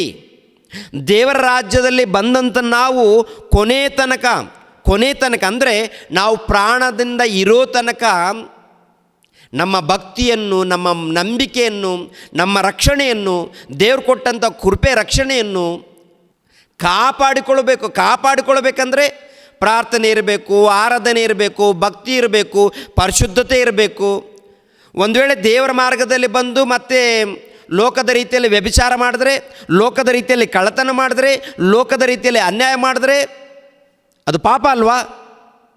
ಇವ್ರು ಹೇಳ್ತಾರೆ ಪ್ರಿಯರೇ, ಇದು ಪಾಪ ಏನಲ್ಲ, ಪರವಾಗಿಲ್ಲ, ಎಲ್ಲ ದೇವರು ಕ್ಷಮಿಸ್ಬಿಟ್ಟಿದ್ದಾರೆ ಅಂತ ಹೇಳ್ತಾರೆ. ಪ್ರಿಯರಾದ ದೇವ್ರ ಮಕ್ಕಳಿರ ಪರವಾಗಿಲ್ಲ ಅಂತ ಹೇಳ್ತಾರೆ ಇವರು. ಪರವಾಗಿಲ್ವಾ? ಇನ್ನೂ ತೋರಿಸ್ತೀನಿ ನಿಮಗೆ. ಅದಕ್ಕೆ ಕೊನೆ ತನಕ ನೋಡಬೇಕಂತ ಹೇಳ್ತಾ ಇದ್ದೀನಿ ನಾನು. ಈ ಕರ್ನಾಟಕದಲ್ಲಿ ಅನೇಕ ಮಂದಿ ಮೋಸ ಹೋಗಿದ್ದಾರೆ. ಇಂಥ ದುರ್ಬೋಧಕರ ಮಾತುಗಳನ್ನು ಕೇಳಿ ತುಂಬ ಜನ ಮೋಸ ಹೋಗಿದ್ದಾರೆ. ನೀವು ಜಾಗ್ರತೆ ಪಡಬೇಕು ಕೊನೆ ದಿನದಲ್ಲಿ. ಯಾಕೋಬನು ಬರೆದ ಪತ್ರಿಕೆ 3ನೇ ಅಧ್ಯಾಯ 1ನೇ ವಚನ ಪ್ರಿಯರೇ, ನನ್ನ ಸಹೋದರರೇ, ಬೋಧಕರಾದ ನಮಗೆ ಕಠಿಣವಾದ ತೀರ್ಪು ಆಗುವುದೆಂದು ತಿಳಿದುಕೊಂಡು ಬಹು ಮಂದಿ ಬೋಧಕರಾಗಬೇಡಿರಿ. ಅನೇಕ ವಿಷಯಗಳಲ್ಲಿ ನಾವೆಲ್ಲರೂ ತಪ್ಪುವುದುಂಟು. ಬೋಧಕರು ಯಾರು? ಯೇಸು ಕ್ರಿಸ್ತರನ್ನು ನಂಬಿಕೊಂಡು ದೀಕ್ಷಾಸ್ಥಾನವನ್ನು ಪಡೆದುಕೊಂಡು ದೇವರ ಮಾರ್ಗದಲ್ಲಿ ಸೇರಿಸಲ್ಪಟ್ಟವರು, ಹೌದಲ್ವ? ರಕ್ಷಣೆ ಮಾರ್ಗದಲ್ಲಿ ಸೇರಿಸಲ್ಪಟ್ಟವರು. ರಕ್ಷಣೆ ಮಾರ್ಗದಲ್ಲಿ ಸೇರಿಸಲ್ಪಟ್ಟಂಥ ಭಕ್ತರಿಗೆ ಕಠಿಣವಾದ ತೀರ್ಪಿದೆಯಾ? ಕಠಿಣವಾದ ತೀರ್ಪಿದೆಯಾ? ಯಾಕೆ ತೀರ್ಪಿದೆ? ಅವರು ವಾಕ್ಯದ ಪ್ರಕಾರ ನಡಿಬೇಕು, ವಾಕ್ಯದ ಪ್ರಕಾರ ಬೋಧಿಸಬೇಕು. ವಾಕ್ಯದ ಪ್ರಕಾರ ನಡೆಯದೆ ಹೋದರೆ ಪಾಪಾತ್ಮರಾಗ್ತಾರೆ. ವಾಕ್ಯದ ಪ್ರಕಾರ ನಡೆಯದೆ ಹೋದರೆ, ವಾಕ್ಯದ ಪ್ರಕಾರ ಬೋಧನೆ ಹೇಳದೆ ಹೋದರೆ ಪಾಪಾತ್ಮರಾಗ್ತಾರೆ. ಪಾಪಾತ್ಮರಾದರೆ, ಪಾಪ ಮಾಡಿದರೆ ಶಿಕ್ಷೆ ಇದೆ, ಕಠಿಣವಾದ ಶಿಕ್ಷೆ ಇದೆ ಅಂತ ಹೇಳ್ತಾರೆ ದೇವರು. ಇವರೇನಂತಾರೆ? ಇವರು ಇಲ್ಲ ಶಿಕ್ಷೆ ಇಲ್ಲ, ನಾವು ಪರಿಶುದ್ಧರೇ, ಏನು ಮಾಡಿದ್ರೂ ಪರವಾಗಿಲ್ಲ ಅಂತ ಇವ್ರು ಹೇಳ್ತಾರೆ. ಹೌದಾ? ಹಾಗಿದೆಯಾ? ಇದೇನು ಮತ್ತೆ ಕಠಿಣವಾದ ತೀರ್ಪು? ಯಾರಿಗೆ ಹೇಳುವಂಥ ಮಾತಿದ್ದು? ಅನ್ಯರಿಗಲ್ಲ ಈ ಮಾತು. ದೇವರನ್ನು ನಂಬಿ ವಾಕ್ಯವನ್ನು ತಿಳಿದುಕೊಂಡು ಬೋಧನೆ ಮಾಡುವಂಥ ಬೋಧಕರಿಗೆ ಹೇಳುವಂಥ ಮಾತು, ಎಚ್ಚರಿಕೆ ಮಾತುಗಳನ್ನು. ಯೂದನು ಬರೆದ ಪತ್ರಿಕೆ 3ನೇ ವಚನ. ಪ್ರಿಯರೇ, ನಮಗೆ ಉದುವಾಗಿರುವ ರಕ್ಷಣೆಯ ವಿಷಯದಲ್ಲಿ ನಿಮಗೆ ಬರೆಯುವುದಕ್ಕೆ ಪೂರ್ಣ ಆಸಕ್ತಿಯಿಂದ ಪ್ರಯತ್ನ ಮಾಡುತ್ತಿದ್ದಾಗ ದೇವಜನರಿಗೆ ಶಾಶ್ವತವಾಗಿರುವಂತೆ ಒಂದೇ ಸಾರಿ ಒಪ್ಪಿಸಲ್ಪಟ್ಟ ನಂಬಿಕೆಯನ್ನು ಕಾಪಾಡಿಕೊಳ್ಳುವುದಕ್ಕೆ ನೀವು ಹೋರಾಡಬೇಕೆಂದು ಎಚ್ಚರಿಸುತ್ತೇನೆ. ಕಾಪಾಡಿಕೊಳ್ಳಬೇಕು ಅಂದರೆ ರಕ್ಷಣೆಗೋಸ್ಕರ ಬೋಧನೆ ಹೇಳಲ್ಪಟ್ಟಿದೆ. ರಕ್ಷಣೆಯನ್ನು ಕಾಪಾಡಿಕೊಳ್ಳಬೇಕಾದರೆ ನಂಬಿಕೆಯನ್ನು, ಭಕ್ತಿಯನ್ನು ಕಾಪಾಡಿಕೊಳ್ಳಬೇಕು ಅಂತ ಹೇಳ್ತಾರೆ. ದೇವರು ಉಚಿತವಾಗಿ ಕೊಟ್ಟಿದ್ದಾರಲ್ವ ರಕ್ಷಣೆ ಮಾರ್ಗವನ್ನು. ಉಚಿತವಾಗಿ ಕೊಟ್ಟಂಥ ಈ ರಕ್ಷಣೆ ಮಾರ್ಗವನ್ನು ಪಡೆದುಕೊಂಡಂಥ ನಾವು ಏನು ಮಾಡಬೇಕು? ಮನೆಯಲ್ಲಿ ಭಜನೆ ಮಾಡ್ಕೊಂಡು ಕೂತ್ಕೋಬೇಕಾ? ಸುವಾರ್ತೆ ಮಾಡೋದು ಬೇಡವಾ? ವಾಕ್ಯ ಸಾರೋದು ಬೇಡವಾ? ಪ್ರಾರ್ಥನೆ ಮಾಡೋದು ಬೇಡವಾ? ಇದೇನೋ ಅವಶ್ಯಕತೆ ಇಲ್ಲ ಅಂತ ಹೇಳುವಂಥ ಬೋಧಕರು ಮತ್ತೆ ಸುವಾರ್ತೆ ಮಾಡುವಂಥ ಅವಶ್ಯಕತೆ ಇಲ್ಲ ಬ್ರದರ್. ಇನ್ನು ಕೆಲವರು ನಾವು ತಪ್ಪು ಮಾಡಿದಾಗ ದೇವರ ಬಳಿಯಲ್ಲಿ ಹೋಗಿ ಪ್ರಾರ್ಥನೆ ಮಾಡುವಂಥ ಅವಶ್ಯಕತೆ ಇಲ್ಲ, ನಾವು ಪಾಪ ಮಾಡಿದ್ದೇವೆ, ನಮ್ಮ ಪಾಪಗಳನ್ನು ಕ್ಷಮಿಸಿ ಬ್ರದರ್ ಅಂತ ಹೇಳುವಂಥ ಅವಶ್ಯಕತೆ ಇಲ್ಲಂತೆ. ಎಂಥ ದುರ್ಬೋಧನೆ! ಅದಕ್ಕೆ ಕೊನೆ ತನಕ ನೋಡಬೇಕು. ಕೊನೆ ತನಕ ನೋಡಿದಾಗ ನಿಮಗೆ ಉತ್ತರ ಸಿಗುತ್ತೆ. ಮತ್ತು ಇನ್ನೂ ಅನೇಕ ವಚನಗಳನ್ನು ತೋರಿಸ್ತೀನಿ, ಗಮನಿಸಬೇಕು ಪ್ರಿಯರಾದ ದೇವರ ಮಕ್ಕಳಿರ. ಏನ್ರಿ, ಕೊರಿಂಥದವರಿಗೆ ಬರೆದ ಮೊದಲನೇ ಪತ್ರಿಕೆ 5ನೇ ಅಧ್ಯಾಯ 1ನೇ ವಚನ. ನಿಮ್ಮಲ್ಲಿ ಜಾರತ್ವ ಉಂಟೆಂದು ಜನರು ಸಾಧಾರಣವಾಗಿ ಹೇಳುತ್ತಾರೆ. ನಿಮ್ಮಲ್ಲಿ ಜಾರತ್ವ, ಎಲ್ಲಿ ಜಾರತ್ವ? ಕೊರಿಂಥ ಸಭೆಯಲ್ಲಿ ಜಾರತ್ವ ಇದೆ. ಅಂದರೆ ಕೊರಿಂಥ ಎನ್ನುವಂಥ ಪಟ್ಟಣ ಇದೆ, ಆ ಪಟ್ಟಣದಲ್ಲಿ ದೇವರ ಸಭೆ ಇದೆ. ಆ ದೇವರ ಸಭೆಯಲ್ಲಿ ಜಾರತ್ವ ನಡೀತಾ ಇದೆ ಅಂತೆ. ಜಾರತ್ವ ನಡೆದಾಗ ಪೌಲನು ಈ ವಿಷಯವನ್ನು ಯಾಕೆ ತಂದು ಎಚ್ಚರಿಸ್ತಾರೆ? ಹಲೋ, ಈ ವಿಷಯವನ್ನು ಅಪೊಸ್ತಲನಾಗಿರುವಂಥ ಪೌಲನು ಯಾಕೆ ಬಂದು ಮಾತಾಡ್ತಾರೆ ಸಭೆಯಲ್ಲಿ? ಎಚ್ಚರಿಕೆ ಮಾತುಗಳನ್ನು ಯಾಕೆ?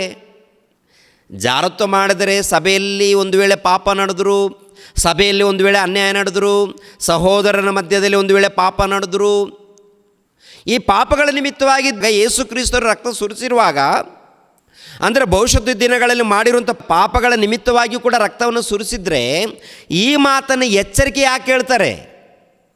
ಇದು ಯಾರ ಸಭೆಗೆ? ದೇವರ ಸಭೆ. ಕೊರಿಂಥದವರಿಗೆ ಹೇಳ್ತಾ ಇದ್ದಾರಲ್ಲ, ಅವ್ರು ಯಾರವರು ನೋಡ್ತೀರಾ? ಅದೇ ಕೊರಿಂಥದವರಿಗೆ ಬರೆದ ಮೊದಲನೇ ಪತ್ರಿಕೆ 1ನೇ ಅಧ್ಯಾಯ 1ನೇ ವಚನ 2ನೇ ವಚನ. ದೇವರ ಚಿತ್ತದಿಂದ ಯೇಸು ಕ್ರಿಸ್ತನ ಅಪೊಸ್ತಲನಾಗುವುದಕ್ಕೆ ಕರೆಯಲ್ಪಟ್ಟ ಪೌಲನು ಸಹೋದರನಾದ ಸೊಸ್ತೇನನು ಕೊರಿಂಥದಲ್ಲಿನ ದೇವರ ಸಭೆಗೆ, ಅಂದರೆ ಕ್ರೈಸ್ತ ಯೇಸುವಿನಲ್ಲಿ ಪ್ರತಿಷ್ಠಿತರು, ದೇವಜನರಾಗುವುದಕ್ಕೆ ಕರೆಯಲ್ಪಟ್ಟವರು ಆಗಿರುವವರಿಗೆ ಮತ್ತು ನಮಗೂ ಸಮಸ್ತ ದೇವಜನರಿಗೂ ಕರ್ತನಾಗಿರುವ ಯೇಸು ಕ್ರಿಸ್ತನ ನಾಮ ಸ್ಮರಣೆಯನ್ನು ಮಾಡುವವರು ಎಲ್ಲಿದ್ದರೂ ಅವರೆಲ್ಲರಿಗೂ ಬರೆಯುವುದೇನೆಂದರೆ, ನಮ್ಮ ತಂದೆಯಾಗಿರುವ ದೇವರಿಂದಲೂ ಕರ್ತನಾದ ಯೇಸು ಕ್ರಿಸ್ತನಿಂದಲೂ ನಿಮಗೆ ಕೃಪೆಯೂ ಶಾಂತಿಯೂ ಆಗಲಿ. ನಿಮಗೆ ಕೃಪೆಯೂ ಶಾಂತಿಯೂ ಆಗಲಿ. ಅಂದರೆ ಯಾರಿಗೆ ಬರೀತಾ ಇದ್ದಾರೆ ಇದನ್ನು? ಈ ಪತ್ರಿಕೆಯನ್ನು. ಅಂದರೆ ಕೊರಿಂಥದವರಿಗೆ ಬರೆದ ಮೊದಲನೇ ಪತ್ರಿಕೆ, ಕೊರಿಂಥದವರಿಗೆ ಬರೆದ ಎರಡನೇ ಪತ್ರಿಕೆ ಯಾರಿಗೆ? ಅನ್ಯರಿಗೆ ಬರಿತಾ ಇದ್ದಾರಾ? ಅನ್ಯರಿಗೆ ಈ ಪತ್ರಿಕೆಗಳನ್ನು ಬರಿತಾ ಇದ್ದಾರಾ ಅಥವಾ ಸಭೆಯವರಿಗೆ ಬರಿತಾ ಇದ್ದಾರಾ? ಭಕ್ತರಿಗೆ ಬರಿತಾ ಇದ್ದಾರೆ. ಭಕ್ತರು ಯಾರು? ಇವರು ದೀಕ್ಷಾಸ್ಥಾನ ಪಡೆದುಕೊಂಡವರು, ಯೇಸು ಕ್ರಿಸ್ತರ ರಕ್ತದಲ್ಲಿ ಶುದ್ಧಿ ಮಾಡಲ್ಪಟ್ಟವರು. ಒಂದು ಕಾಲದಲ್ಲಿ ಅನ್ಯರು ಯೇಸು ಕ್ರಿಸ್ತರನ್ನು ತಿಳಿದುಕೊಂಡು ಕ್ರೈಸ್ತರಾಗಿದ್ದಾರೆ, ಭಕ್ತರಾಗಿದ್ದಾರೆ, ಪರಿಶುದ್ಧರಾಗಿದ್ದಾರೆ, ದೇವಜನರಾಗಿದ್ದಾರೆ. ಆ ದೇವಜನರಲ್ಲಿ ಪಾಪ ನಡೆಯುವಾಗ, ಜಾರತ್ವ ನಡೆಯುವಾಗ ಎಚ್ಚರಿಸ್ತಾ ಇದ್ದಾರೆ. ಅಪೊಸ್ತಲನಾಗಿರುವಂಥ ಪೌಲನು ಎಚ್ಚರಿಸ್ತಾ ಇದ್ದಾನೆ. ನೋಡಿ ಪ್ರಿಯರಾದ ದೇವರ ಮಕ್ಕಳಿರ, ಕೊರಿಂಥದವರಿಗೆ ಬರೆದ ಮೊದಲನೇ ಪತ್ರಿಕೆ 5ನೇ ಅಧ್ಯಾಯ 1ನೇ ವಚನದಿಂದ, ನಿಮ್ಮಲ್ಲಿ ಜಾರತ್ವ ಉಂಟೆಂದು ಜನರು ಸಾಧಾರಣವಾಗಿ ಹೇಳುತ್ತಾರೆ. ಒಬ್ಬನು ತನ್ನ ಅಪ್ಪನ ಹೆಂಡತಿಯನ್ನು ಇಟ್ಟುಕೊಂಡಿದ್ದಾನಂತೆ. ಅಂಥ ಜಾರತ್ವವು ಅನ್ಯ ಜನರಲ್ಲಿಯೂ ಇಲ್ಲ. ಹೀಗಿದ್ದರೂ ನೀವು ದುಃಖವನ್ನು ತೋರಿಸದೆ ಈ ಕಾರ್ಯ ಮಾಡಿದವರನ್ನು ನಿಮ್ಮೊಳಗಿಂದ ಬಹಿಷ್ಕರಿಸದೆ ಉಬ್ಬಿಕೊಂಡೇ ಇದ್ದೀರಲ್ಲ. ಅಂದರೆ ಆ ಸಭೆಯಲ್ಲಿ, ಕೊರಿಂಥ ಎಂಬ ಒಂದು ಸಭೆಯಲ್ಲಿ ಜಾರತ್ವ ನಡೆದಿದೆ. ಅವ್ರು ನೋಡಿ ಇನ್ನೂ ಕೆಲವರು ಜಾರತ್ವದಲ್ಲಿದ್ದಾರೆ. ಅಂಥವ್ರನ್ನ ನೋಡಿ ಏನ್ರಿ ಅಲ್ಲಿ ಸಭೆಯಲ್ಲಿದ್ದವರು ಸ್ವಲ್ಪ ನೊಂದುಕೊಳ್ಳದೆ, ಬಾಧೆ ಪಡದೆ, ಅವ್ರಿಗೆ ಒಂದು ಮಾತು ಹೇಳದೆ, ಎಚ್ಚರಿಸದೆ ಇದ್ದಾರಂತೆ. ಅದನ್ನು ನೋಡಿ ಅಪೊಸ್ತಲನಾಗಿರುವಂಥ ಪೌಲನು ಏನಂತಾರೆ? ಪರವಾಗಿಲ್ಲ ಅಂತ ಹೇಳ್ತಾ ಇಲ್ಲ, ಅಲ್ಲಿ ಅಂಥವ್ರನ್ನ ಹೊರಗಡೆ ತಳ್ಳಿ. ಹೌದಾ? ಇಂಥ ಭಯಂಕರವಾದಂಥ ಜಾರತ್ವ ಮಾಡಿದಾಗ, ಪಾಪ ಮಾಡಿದಾಗ ಇಂಥವ್ರನ್ನ ಸಭೆಯಲ್ಲಿದ್ದರೆ ಇನ್ನೊಬ್ಬರು ಹಾಳಾಗ್ತಾರಂತೇಳಿ ಅಪೊಸ್ತಲನಾಗಿರುವಂಥ ಪೌಲನು ಹೇಳಿರುವಾಗ ಇವರೇನು ಹೇಳ್ತಾರೆ? ಯೇಸು ಕ್ರಿಸ್ತರ ನಂಬಿಕೊಂಡ ಆಮೇಲೆ ರಕ್ಷಣೆ ಮಾರ್ಗದಲ್ಲಿ ಬಂದಿದ್ದೀವಿ, ಮುಗೀತು, ಇನ್ನು ಏನು ತಪ್ಪು ಮಾಡಿದ್ರು, ಏನು ಪಾಪ ಮಾಡಿದ್ರು, ಏನು ಅನ್ಯಾಯ ಮಾಡಿದ್ರು ಲೆಕ್ಕಕ್ಕೆ ಬರೋಲ್ಲ, ಏನು ಪರವಾಗಿಲ್ಲ, ಹೋಗಿ ಪರವಾಗಿಲ್ಲ ಅಂತೇಳಿ ಹೇಳ್ತಾರೆ. ಪ್ರಿಯರೇ, ಒಂದು ಸಾರಿ ಆಲೋಚನೆ ಮಾಡಿ ಪ್ರಿಯರಾದ ದೇವರ ಮಕ್ಕಳಿರ. ಮತ್ತೊಂದು ಮಾತನ್ನು, ಅದರಲ್ಲೇ 11ನೇ ವಚನ, ಆದರೆ ಕ್ರೈಸ್ತ ಸಹೋದರನೆನಿಸಿಕೊಂಡವನು ಜಾರನಾದರೂ, ಲೋಭಿಯಾದರೂ, ವಿಗ್ರಹಾರಾಧಕನಾದರೂ, ಬೈಯುವವನಾದರೂ, ಕುಡಿಕನವನಾದರೂ, ಸುಲುಕೊಳ್ಳುವವನಾದರೂ ಆಗಿದ್ದ ಪಕ್ಷದಲ್ಲಿ ಅವನ ಸಹವಾಸ ಮಾಡಬಾರದು, ಅಂಥವನ ಸಂಗಡ ಊಟ ಮಾಡಲೂಬಾರದು ಎಂದು ಬರೆದಿದ್ದೇನೆ. ಯಾರಿವರು? ಆದರೆ ಕ್ರೈಸ್ತ ಸಹೋದರನೆನಿಸಿಕೊಂಡವನು, ಅಂದರೆ ಯೇಸು ಕ್ರಿಸ್ತರ ರಕ್ತದಲ್ಲಿ ತೊಳೆಯಲ್ಪಟ್ಟು ಕ್ರೈಸ್ತನು ಎಂದು, ಭಕ್ತನು ಎಂದು ಎನಿಸಿಕೊಂಡವನು, ಕರೆಯಲ್ಪಟ್ಟವನು, ಒಂದು ವೇಳೆ ಜಾರನಾದರೂ, ಅಂದರೆ ಜಾರತ್ವ ಮಾಡುವವನಾದರೂ, ಲೋಭಿಯಾದರೂ, ವಿಗ್ರಹಾರಾಧಿಕರಾದರೂ, ಬೈಯುವವನಾದರೂ, ಕುಡುಕನಾದರೂ, ಸುಳುಕೊಳ್ಳುವವನಾದರೂ ಅಂಥವನ ಸಹವಾಸ ಮಾಡಬಾರದು ಅಂತ ಹೇಳ್ತಾರೆ. ಅವ್ರು ಸಹವಾಸ ಮಾಡಬೇಡಿ. ಕುಡುಕರಿದ್ದಾರಾ, ವ್ಯಭಿಚಾರಿಗಳಿದ್ದಾರಾ, ಅಂಥವ್ರ ತಂಟೆಗೆ ಹೋಗಬೇಡಿ ಅಂತಾರೆ. ಸಹವಾಸ ಮಾಡಬೇಡಿ ಅಂತ ಹೇಳ್ತಾರೆ. ಅವರನ್ನು ದೂರ ಇಡಿ ಅಂತ ಹೇಳ್ತಾರೆ. ಹೇಳಿದ್ಯಾರು? ಅಪೊಸ್ತಲನಾಗಿರುವಂಥ ಪೌಲನು. ಒಂದು ವೇಳೆ ಆ ಮನುಷ್ಯನು ತಪ್ಪಾಗಿದೆ, ನಾನು ತಪ್ಪು ಮಾಡಿದ್ದೀನಿ, ದೇವರೇ ನಾನು ತಪ್ಪು ಮಾಡಿದ್ದೀನಿ ಅಂತೇಳಿ ದೇವರ ಬಳಿಯಲ್ಲಿ ಕ್ಷಮಾಪಣೆ ಪಡ್ಕೊಂಡ್ರೆ ಕ್ಷಮಾಪಣೆ ಸಿಗುತ್ತಾ? ಸಿಗಲ್ವಾ? ಸಿಗುತ್ತೆ, ಖಂಡಿತವಾಗಿ ಸಿಗುತ್ತೆ. ದೇವರು ಖಂಡಿತವಾಗಿ ಕ್ಷಮಿಸ್ತಾನೆ. ಆದರೆ ಇವರೇನಂತಾರೆ ಗೊತ್ತಾ? ದೇವರ ಬಳಿಯಲ್ಲಿ ಹೋಗಿ ತಪ್ಪು ಮಾಡಿದಾಗ, ನಾವು ತಪ್ಪು ಮಾಡಿದ್ದೀವಿ ದೇವರೇ ನಮ್ಮನ್ನು ಕ್ಷಮಿಸು ಅಂತ ಕೇಳುವಂಥ ಅವಶ್ಯಕತೆ ಇಲ್ಲ ಅಂತ ಹೇಳ್ತಾರೆ ಇವರು. ಯಾಕಂದರೆ ನಮ್ಮ ಪ್ರಭು ರಕ್ತ ಸುರಿಸಿದ್ದಾನಲ್ಲ, ನಮಗೋಸ್ಕರ ಪ್ರಾಣ ತ್ಯಾಗ ಮಾಡಿದ್ದಾನಲ್ಲ, ದೇವರನ್ನು ನಂಬದೇ ಇದ್ದಾಗ ಎಷ್ಟು ಪಾಪಗಳು ಮಾಡಿದ್ದೀವೋ ಅವು ಕ್ಷಮಿಸಲ್ಪಡುತ್ತೆ. ಅದೇ ಪ್ರಕಾರ ಭವಿಷ್ಯತ್ತು ದಿನಗಳಲ್ಲಿ ಏನು ಪಾಪ ಮಾಡಿದ್ರೂ ಅವು ಕೂಡ ಕ್ಷಮಿಸಲ್ಪಡುತ್ತೆ. ಏನು ಪರವಾಗಿಲ್ಲ, ಬೇಡುವಂಥ ಅವಶ್ಯಕತೆ ಇಲ್ಲ ಅಂತ ಹೇಳ್ತಾರೆ.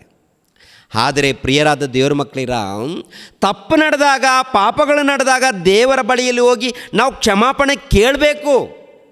ತಂದೆ, ನಾನು ತಿಳಿದು ತಪ್ಪು ಮಾಡಿದ್ದೀನಿ ತಂದೆ, ತಿಳಿದು ನಾನು ಪಾಪ ಮಾಡಿದ್ದೀನಿ ತಂದೆ ಅಂಥೇಳಿ ಬೇಡಬೇಕು. ಪ್ರಿಯರೇ, ನಾವು ಪಾಪಾತ್ಮರೆಂದು, ಪಾಪಿಗಳಂತೇಳಿ ಒಪ್ಪಿಕೊಳ್ಬೇಕು. ತಪ್ಪು ಮಾಡಿದಾಗ, ಪಾಪ ಮಾಡಿದಾಗ ಪರವಾಗಿಲ್ಲ ಎನ್ನುವಂಥ ಬೋಧನೆ ಎಂಥ ಬೋಧನೆ? ಅದು ದುಷ್ಟ ಬೋಧನೆ, ಅದು ದೇವರ ಬೋಧನೆ ಅಲ್ಲ. ಅದು ಒಂದು ವೇಳೆ ಪಾಪ ಮಾಡಿದ್ರೂ ಪರವಾಗಿಲ್ಲ ಅಂತ ಇದ್ದರೆ ಇವ್ರು ಯಾಕೆ ಹೀಗೆ ಹೇಳ್ತಾರೆ? ಅಪೊಸ್ತಲನಾಗಿರುವಂಥ ಪೌಲನು ದೇವರ ಜ್ಞಾನ ಇಲ್ವಾ ಆತನಿಗೆ? ಪವಿತ್ರ ಆತ್ಮನ ಪ್ರೇರಣೆಯಿಂದ ಬರೆದಿದ್ದಾರೆ, ಇದ್ದದ್ದು ಇದ್ದ ಹಾಗೆ ಬರೆದಿದ್ದಾರೆ ಅವರು. ಅವ್ರದ್ದು ತಪ್ಪಂತೀರಾ? ಇನ್ನೂ ವಚನ ತೋರಿಸ್ತೀನಿ ನಿಮಗೆ. ಅದೇ ಕೊರಿಂಥದವರಿಗೆ ಬರೆದ ಮೊದಲನೇ ಪತ್ರಿಕೆ 6ನೇ ಅಧ್ಯಾಯ 8ನೇ ವಚನವನ್ನು ನೋಡಿ ಪ್ರಿಯರೇ. 8ನೇ ವಚನವನ್ನು, ಆದರೆ ನೀವು ಅನ್ಯಾಯ ಮಾಡುತ್ತೀರಿ, ಆಸ್ತಿಯನ್ನು ಅಪಹರಿಸುತ್ತೀರಿ, ಸಹೋದರರಲ್ಲಿಯೇ ಹೀಗೆ ಮಾಡುತ್ತೀರಿ. ಯಾರಿವರು? ಯೇಸು ಕ್ರಿಸ್ತನ ರಕ್ತದಲ್ಲಿ ತೊಳೆಯಲ್ಪಟ್ಟಂಥ ಕ್ರೈಸ್ತರ ಅಥವಾ ಅನ್ಯರ? ಯಾರ ಬಗ್ಗೆ ಹೇಳಿದ್ದಾರೆ ಇದರಲ್ಲಿ? 6ನೇ ಅಧ್ಯಾಯ 1ನೇ ವಚನದಿಂದ ಓದ್ಕೊಂಡು ಬನ್ನಿ, ಗೊತ್ತಾಗುತ್ತೆ. ಇದೇನಪ್ಪ ಅಂದರೆ 1ನೇ ಶತಮಾನದಲ್ಲಿ ಕೊರಿಂಥ ಎನ್ನುವಂಥ ಪಟ್ಟಣ ಇದೆ. ಆ ಪಟ್ಟಣದಲ್ಲಿ ದೇವರ ಸಭೆ ಇದೆ. ಆ ಸಭೆಗೆ ಬರಿತಾ ಇದ್ದಾರೆ. ಮತ್ತೊಂದು ಸಾರಿ, ಆದರೆ ನೀವು ಅಂದರೆ ಆ ಸಭೆಯಲ್ಲಿದ್ದಂಥ ಕೆಲವರು ಭಕ್ತರು. ಏನು ಭಕ್ತರು? ಯೇಸು ಕ್ರಿಸ್ತನ ರಕ್ತದಲ್ಲಿ ತೊಳೆಯಲ್ಪಟ್ಟು ಪರಿಶುದ್ಧರೆಂದು ಕರೆಯಲ್ಪಟ್ಟು ಆಮೇಲೆ ಪಾಪ ಮಾಡಿದವರನ್ನು ಕುರಿತು. ಆದರೆ ನೀವು ಅನ್ಯಾಯ ಮಾಡುತ್ತೀರಿ, ಆಸ್ತಿಯನ್ನು ಅಪಹರಿಸುತ್ತೀರಿ, ಸಹೋದರರಲ್ಲಿ ಹೀಗೆ ಮಾಡುತ್ತೀರಿ. ಅಂದರೆ ಸಹೋದರರು, ಅಣ್ಣ ತಮ್ಮಂದರ ಮಧ್ಯದಲ್ಲಿ ಸಭೆಯಲ್ಲಿ ಯಾರಿದ್ದಾರೆ? ಸಹೋದರರು, ಎಲ್ಲರೂ ದೇವರ ಮಕ್ಕಳು. ದೇವರ ಮಕ್ಕಳ ಮಧ್ಯದಲ್ಲಿ ಆಸ್ತಿಯನ್ನು ಅಪಹರಿಸುವಂಥದ್ದು, ಅನ್ಯಾಯ ಮಾಡುವಂಥದ್ದು, ಒಬ್ರಿಗೊಬ್ಬರು ಅನ್ಯಾಯ, ಈ ರೀತಿ ನಡೀತಾ ಇದೆ. ಇದೇನಿದು? ಪಾಪ ಅಂತೀರಾ ಅಥವಾ ಪರಿಶುದ್ಧತೆ ಅಂತೀರಾ? ಪಾಪ ಅದು ಪ್ರಿಯರೇ. ಅನ್ಯಾಯಗಾರರು ದೇವರ ರಾಜ್ಯಕ್ಕೆ ಬಾಧ್ಯರಾಗುವುದಿಲ್ಲವೆಂಬುದು ನಿಮಗೆ ತಿಳಿಯದು. ಅನ್ಯಾಯಗಾರರು ದೇವರ ರಾಜ್ಯಕ್ಕೆ ಬಾಧ್ಯರಾಗುವುದಿಲ್ಲ. ಇವರೇನಂತಾರೆ? ಏನು ಮಾಡಿದ್ರೂ ಪರವಾಗಿಲ್ಲ ಅಂತ ಇವರಂತಾರೆ. ಏನು ಮಾಡಿದ್ರೂ ಪರವಾಗಿಲ್ವಾ? ಅನ್ಯಾಯಗಾರರು, ಸುಳುಕೊಳ್ಳುವವರು, ಜಾರರು, ಇವರು ದೇವರ ರಾಜ್ಯಕ್ಕೆ ಬಾಧ್ಯರಲ್ಲ, ಬಾಧ್ಯರಾಗುವುದಿಲ್ಲ. ಜಾರತ್ವ ಮಾಡಿದವರು, ಸುಳುಕೊಳ್ಳುವವರು, ಅನ್ಯಾಯ ಮಾಡುವವರು, ಇವರೆಲ್ಲರೂ ಯಾರಪ್ಪ ಅಂದರೆ ಪಾಪಾತ್ಮರು. ಅಂದರೆ ದೇವರ ಭಕ್ತರೆಂದು ಕರೆಯಲ್ಪಟ್ಟರು ಪಾಪದಲ್ಲಿದ್ದಾರೆ. ಪಾಪದಲ್ಲಿದ್ದಂಥ ಇವರು ಯೇಸುಕ್ರಿಸ್ತರ ಬಳಿಯಲ್ಲಿ ಬಂದು ಯೇಸುಕ್ರಿಸ್ತರ ವಾಕ್ಯದ ಮೂಲಕ ಸರಿಪಡಿಸಿಕೊಂಡು ತಮ್ಮ ತಪ್ಪುಗಳನ್ನು ಒಪ್ಪಿಕೊಂಡು ಪಾಪ ಕ್ಷಮಾಪಣೆಯನ್ನು ಪಡಿಬೇಕಲ್ವ? ಪಡೆಯೋದು ಬಿಟ್ಟು ಮತ್ತೆ ನಮಗೆ ಹೇಳ್ತಾರೆ ಪ್ರೇಯರ್, ಏನು ಗೊತ್ತಾ? ನಾವು ಹೇಳುವಂಥ ಬೋಧನೆ ಸರಿ ಇಲ್ವಂತೆ, ಇವನಿಗೆ ನಾವು ಮಾತಾಡೋಂಥ ಬೋಧನೆ ಸರಿ ಇಲ್ವಂತೆ. ಮತ್ತು ಏನು ಮಾತಾಡಬೇಕು? ಏನು ಪಾಪ ಮಾಡಿದ್ರೂ ಪರವಾಗಿಲ್ಲ ಕಣೋ, ಪಾಪ ಮಾಡು ಪರವಾಗಿಲ್ಲ, ನಿನಗೆ ಸ್ವರ್ಗ ಸಿಗುತ್ತಂತ ಹೇಳ್ಬೇಕಂತೆ. ಇಲ್ಲಿ ಹೇಳ್ತಾರಲ್ಲ ದೇವರು ಪೌಲನ ಮೂಲಕ. ಯಾರ ಮೂಲಕ? ಅಪೊಸ್ತಲನಾಗಿರುವಂಥ ಪೌಲನ ಮೂಲಕ. ಪೌಲನಿಗಿಂತ ನೀನು ದೊಡ್ಡವನ? ಪೌಲನಿಗಿಂತ ಅವನು ಕೊರಿಯಾದಲ್ಲಿದ್ದಂಥವನು ಸೇವಕನು ದೊಡ್ಡವನ ಅಥವಾ ಕಳ್ಳ ಬೋಧಕನ? ಸುಳ್ಳು ಬೋಧಕರು. ಇಂಥ ಸುಳ್ಳು ಬೋಧಕರನ್ನು ನಂಬಿ ಮೋಸ ಹೋಗ್ತಾ ಇದ್ದಾರೆ ಅನೇಕ ಮಂದಿ. ಉದ್ಧಾರ ಆಗಲ್ಲ ಇವರು. ದೇವರ ವಾಕ್ಯವನ್ನು ನಂಬದೆ ಹೋದರೂ ಉದ್ಧಾರ ಆಗೋದೇ ಇಲ್ಲ. ಜಾಗ್ರತೆ ಪಡಬೇಕು ಪ್ರತಿಯೊಬ್ಬರೂ ಕೂಡ. ನೋಡಿ ಕೆಳಗಡೆ ಮಾತನ್ನು ಮತ್ತೆ ಓದ್ತೀನಿ. ಆದರೆ ನೀವು ಅನ್ಯಾಯ ಮಾಡುತ್ತೀರಿ, ಆಸ್ತಿಯನ್ನು ಅಪಹರಿಸುತ್ತೀರಿ, ಸಹೋದರರಲ್ಲಿಯೇ ಹೀಗೆ ಮಾಡುತ್ತೀರಿ. ಅನ್ಯಾಯಗಾರನು ದೇವರ ರಾಜ್ಯಕ್ಕೆ ಬಾಧ್ಯರಾಗುವುದಿಲ್ಲವೆಂಬುದು ನಿಮಗೆ ತಿಳಿಯದು. ಮೋಸ ಹೋಗಬೇಡಿರಿ. ಜಾರರು, ವಿಗ್ರಹಾರಾಧಿಕರು, ವ್ಯಭಿಚಾರಿಗಳು, ವಿಟರು, ಪುರುಷಗಾಮಿಗಳು, ಕಳ್ಳರು, ಲೋಭಿಗಳು, ಕುಡುಕರು, ಬೈಯುವವರು, ಸುಳುಕೊಳ್ಳುವವರು, ಇವರೊಳಗೆ ಒಬ್ಬನಾದರೂ ದೇವರ ರಾಜ್ಯಕ್ಕೆ ಬಾಧ್ಯರಾಗುವುದಿಲ್ಲ. ದೇವರ ರಾಜ್ಯಕ್ಕೆ ಬಾಧ್ಯರಾಗುವುದಿಲ್ಲ ಅಂದರೆ ಯಾರು ಹೇಳುವಂಥ ಸಭೆಯಲ್ಲಿದ್ದವರಿಗೆ ಇಂಥ ಗುಣಗಳು ನಿಮ್ಮಲ್ಲಿದೆ, ನೀವು ಸರಿಪಡಿಸ್ಕೊಳ್ಬೇಕು. ನೀವು ಸರಿಪಡಿಸ್ಕೊಳ್ಬೇಕು. ದೇವರ ಬಳಿಯಲ್ಲಿ ಬಂದು ಕ್ಷಮಾಪಣೆ ಹೊಂದಬೇಕು. ತಪ್ಪಾಗಿದೆ ತಂದೆ ಅಂತ ಒಪ್ಪಿಕೊಳ್ಬೇಕು. ತಪ್ಪಾಗಿದೆ ದೇವರೇ, ನಾವು ತಪ್ಪು ಮಾಡಿದ್ದೀವಿ ದೇವರೇ ಅಂಥೇಳಿ ದೇವರ ಬಳಿಯಲ್ಲಿ ಕ್ಷಮಾಪಣೆ ಪಡೆದುಕೊಂಡು ಆಮೇಲೆ ತಪ್ಪು ಮಾಡಬಾರ್ದು ಅಂತ ಹೇಳ್ತಾರೆ. ತಪ್ಪು ಮಾಡಿದ ಮೇಲೆ ಕ್ಷಮಾಪಣೆ ಪಡ್ಕೋಬೇಕು. ಆಮೇಲೆ ತಪ್ಪು ಮಾಡಬಾರ್ದು. ಪರಿಶುದ್ಧರಾಗಿರಬೇಕು, ನೀತಿವಂತರಾಗಿರಬೇಕು, ಭಕ್ತರಾಗಿರಬೇಕು ಅಂತ ಹೇಳ್ತಾರೆ. ಪ್ರಿಯರಾದ ದೇವರ ಮಕ್ಕಳಿರ, ನಿಮ್ಮಲ್ಲಿ ಕೆಲವರು ಅಂಥವರಾಗಿದ್ದೀರಿ. ಆದರೂ ಕರ್ತನಾದ ಯೇಸು ಕ್ರಿಸ್ತನ ಹೆಸರಿನಲ್ಲಿಯೂ ನಮ್ಮ ದೇವರ ಆತ್ಮದಲ್ಲಿಯೂ ತೊಳೆದುಕೊಂಡಿರಿ. ಈ ವಚನವನ್ನು ಏನಪ್ಪ ಅಂದರೆ ವಕ್ರೀಕರಿಸ್ತಾರೆ. ಅಂದರೆ ದೇವರ ಸಭೆಯಲ್ಲಿ ಇದ್ದಂಥ ಸೇರಿಸಲ್ಪಟ್ಟಂಥ ನಾವು ಯಾರ ಮೂಲಕ ತೊಳೆಯಲ್ಪಟ್ಟಿದ್ದೀವಿ? ದೇವರ ಕೃಪೆ ಮೂಲಕ, ಅಂದರೆ ಯೇಸು ಕ್ರಿಸ್ತರ ರಕ್ತದ ಮೂಲಕ ನಾವು ತೊಳೆಯಲ್ಪಟ್ಟಿದ್ದೀವಿ. ರಕ್ತದ ಮೂಲಕ ತೊಳೆಯಲ್ಪಟ್ಟಂಥ ನಾವು ಪಾಪ ಮಾಡಿದರೆ ಆ ಪಾಪಕ್ಕೆ ಶಿಕ್ಷೆ ಇದೆ ಅಂತ ಹೇಳ್ತಾರೆ. ಅಂದರೆ ಪಾಪ ಮಾಡಿದರೆ ದೇವರ ರಾಜ್ಯಕ್ಕೆ ಸೇರಲಾರನು. ಮತ್ತೇನು ಮಾಡಬೇಕು? ಯೇಸು ಕ್ರಿಸ್ತನ ರಕ್ತದಲ್ಲಿ ತೊಳೆಯಲ್ಪಟ್ಟಂಥ ನಾವು ಪರಿಶುದ್ಧರಾಗಿ ಜೀವಿಸ್ಬೇಕಂತ ಹೇಳ್ತಾರೆ, ನೀತಿವಂತರಾಗಿ ಜೀವಿಸ್ಬೇಕಂತ ಹೇಳ್ತಾರೆ, ಭಕ್ತರಾಗಿ ಬದುಕಬೇಕು ಅಂತ ಹೇಳ್ತಾರೆ, ನಂಬಿಕೆ ಉಳ್ಳವರಾಗಿ. ನಿಮ್ಮಲ್ಲಿ ಕೆಲವರು ಅಂಥವರಾಗಿದ್ದೀರಿ. ಆದರೂ ಕರ್ತನಾದ ಯೇಸು ಕ್ರಿಸ್ತನ ಹೆಸರಿನಲ್ಲಿಯೂ ನಮ್ಮ ದೇವರ ಆತ್ಮದಲ್ಲಿಯೂ ತೊಳೆದುಕೊಂಡಿದ್ದೀರಿ.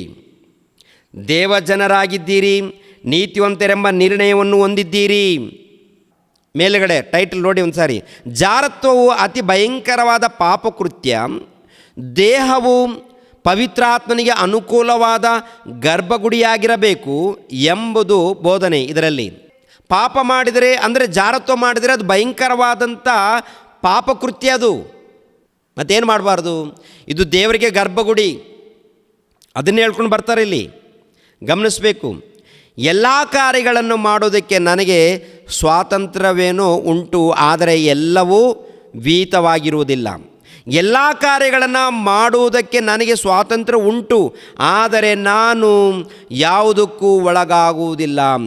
ಭೋಜನ ಪದಾರ್ಥಗಳು ಹೊಟ್ಟೆಗಾಗಿಯೂ, ಹೊಟ್ಟೆಯು ಭೋಜನ ಪದಾರ್ಥಗಳಿಗಾಗಿಯೂ ಅವೇ.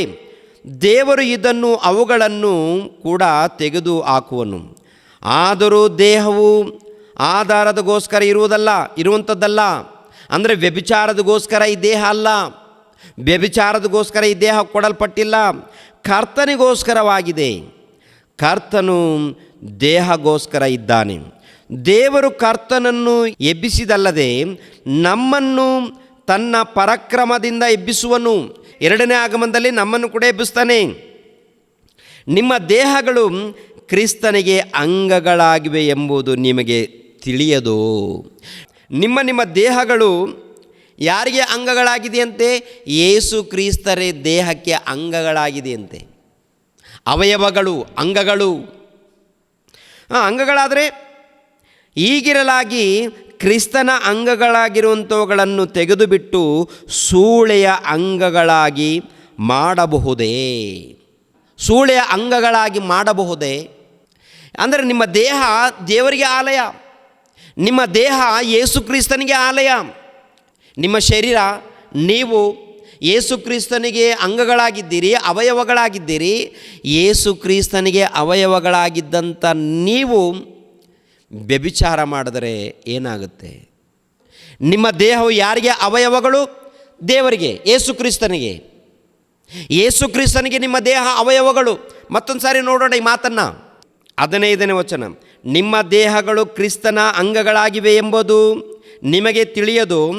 ಈಗಿರಲಾಗಿ ಕ್ರಿಸ್ತನ ಅಂಗಗಳಾಗಿರುವಂಥವುಗಳನ್ನು ತೆಗೆದುಬಿಟ್ಟು ಸೂಳೆಯ ಅಂಗಗಳಾಗ ಮಾಡಬಹುದೇ?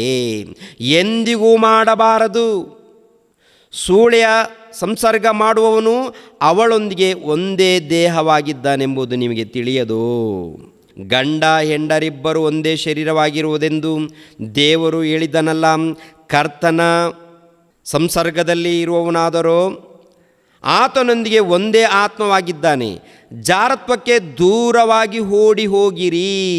ಮನುಷ್ಯರು ಮಾಡುವ ಇತರ ಪಾಪಕೃತ್ಯಗಳು ದೇಹಕ್ಕೆ ಹೊರಗಾಗಿವೆ, ಆದರೆ ಜಾರತ್ವ ಮಾಡುವವನು ತನ್ನ ದೇಹಕ್ಕೆ ಹಾನಿಕರವಾದ ಪಾಪವನ್ನು ಮಾಡುತ್ತಾನೆ.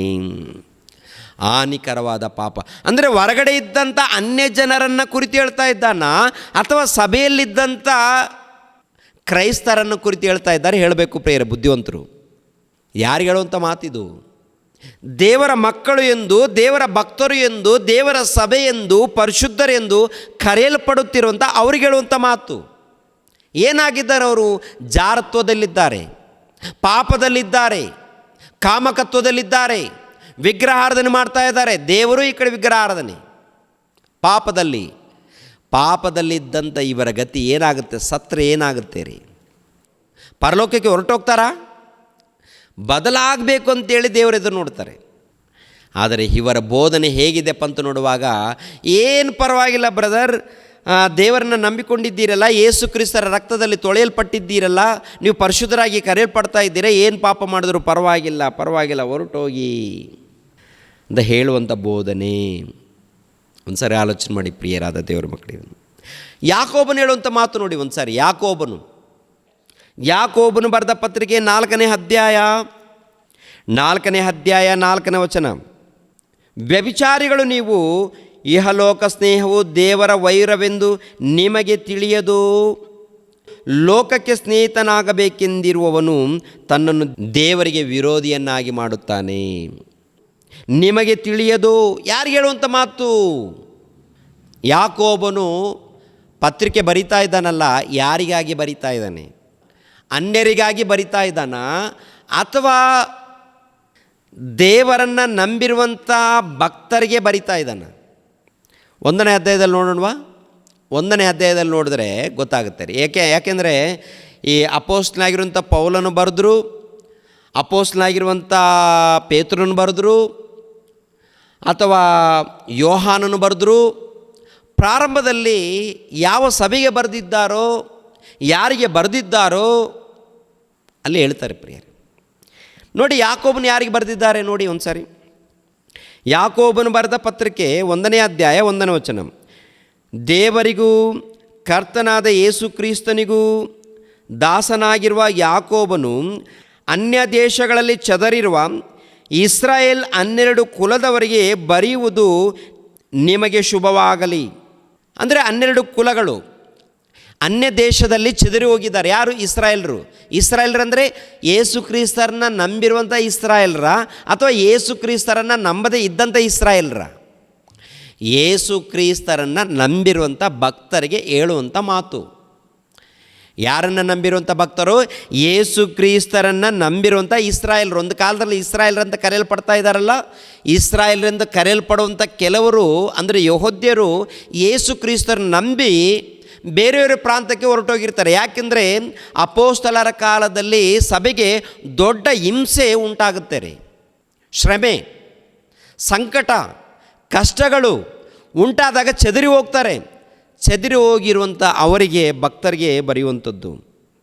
ನನ್ನ ಸಹೋದರರೇ, ನಿಮ್ಮ ನಂಬಿಕೆಗೆ ಆಗುವ ಪರಿಶೋಧನೆಯು ತಾಳ್ಮೆ ಉಂಟು ಮಾಡುತ್ತದೆ ಎಂದು ನೀವು ತಿಳಿದು ನಾನಾ ವಿಧವಾದ ಕಷ್ಟಗಳಲ್ಲಿ ಬಿದ್ದಿರುವಾಗ ಅದನ್ನು ಕೇವಲ ಆನಂದಕರವಾದದ್ದೆಂದು ಎಣಿಸಿರಿ.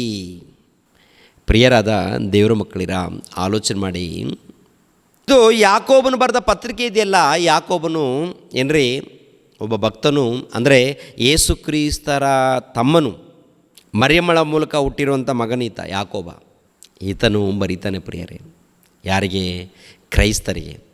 ಆ ಕ್ರೈಸ್ತರಲ್ಲಿ ಯಾರಿದ್ದಾರಂತೆ? ಕ್ರೈಸ್ತರಲ್ಲಿ ದೇವರ ಮಕ್ಕಳು ಎಂದು ಕರೆಯಲ್ಪಡುತ್ತಿರುವಂಥ ಕ್ರೈಸ್ತರಲ್ಲಿ ಯಾರಿದ್ದಾರೆ? 4ನೇ ಅಧ್ಯಾಯದಲ್ಲಿ ನೋಡುವಾಗ, 4ನೇ ಅಧ್ಯಾಯದಲ್ಲಿ 1ನೇ ವಚನದಿಂದ, ನಿಮ್ಮಲ್ಲಿ ಯುದ್ಧಗಳು ಕಾದಾಟಗಳು ಎಲ್ಲಿಂದ ಹುಟ್ಟುತ್ತವೆ? ಅವರಲ್ಲಿ ಕೂಡ ಯುದ್ಧಗಳು ನಡೀತಾ ಇದೆ ಅಂತೆ. ಅವ್ರ ಮಧ್ಯದಲ್ಲಿ ಯುದ್ಧಗಳು ನಡೀತಾ ಇದೆ ಅಂತೆ. ನಿಮ್ಮಲ್ಲಿ ಯುದ್ಧಗಳು ಕಾದಾಟಗಳು ಎಲ್ಲಿಂದ ಹುಟ್ಟುತ್ತಾ ಇವೆ? ನಿಮ್ಮ ಇಂದ್ರಿಯಗಳಲ್ಲಿ ಹೋರಾಡುವ ಭೋಗಾಶಗಳಿಂದಲೇ ಅಲ್ಲವೇ? ಅಂದರೆ ಕ್ರೈಸ್ತರ ಮಧ್ಯದಲ್ಲಿ ಯುದ್ಧಗಳ? ದೇವರ ಮಕ್ಕಳು ಎಂದು ಕರೆಯಲ್ಪಡುತ್ತಿರುವಂಥ ಅವರ ಮಧ್ಯದಲ್ಲಿ ಯುದ್ಧಗಳು ನಡೆದಿದೆಯಾ? ಅಂದರೆ ಇವರು ನಂಬಿಕೊಂಡಿದ್ದಾರೆ, ಆಮೇಲೆ ಲೋಕದ ರೀತಿಯಲ್ಲಿ ಜೀವಿಸ್ತಾ ಇದ್ದಾರೆ. ಅಂದರೆ ಲೋಕ ಸ್ನೇಹ ಮಾಡ್ತಾ ಇದ್ದಾರೆ, ಲೋಕದ ರೀತಿಯಲ್ಲಿ ಜೀವಿಸ್ತಾ ಇದ್ದಾರೆ. ಯುದ್ಧಗಳು, ಜಗಳಗಳು, ಕಾದಾಟಗಳು, ವ್ಯಭಿಚಾರಗಳು ಎಲ್ಲ ನಡೀತಾ ಇದೆ ಅವರ ಮಧ್ಯದಲ್ಲಿ.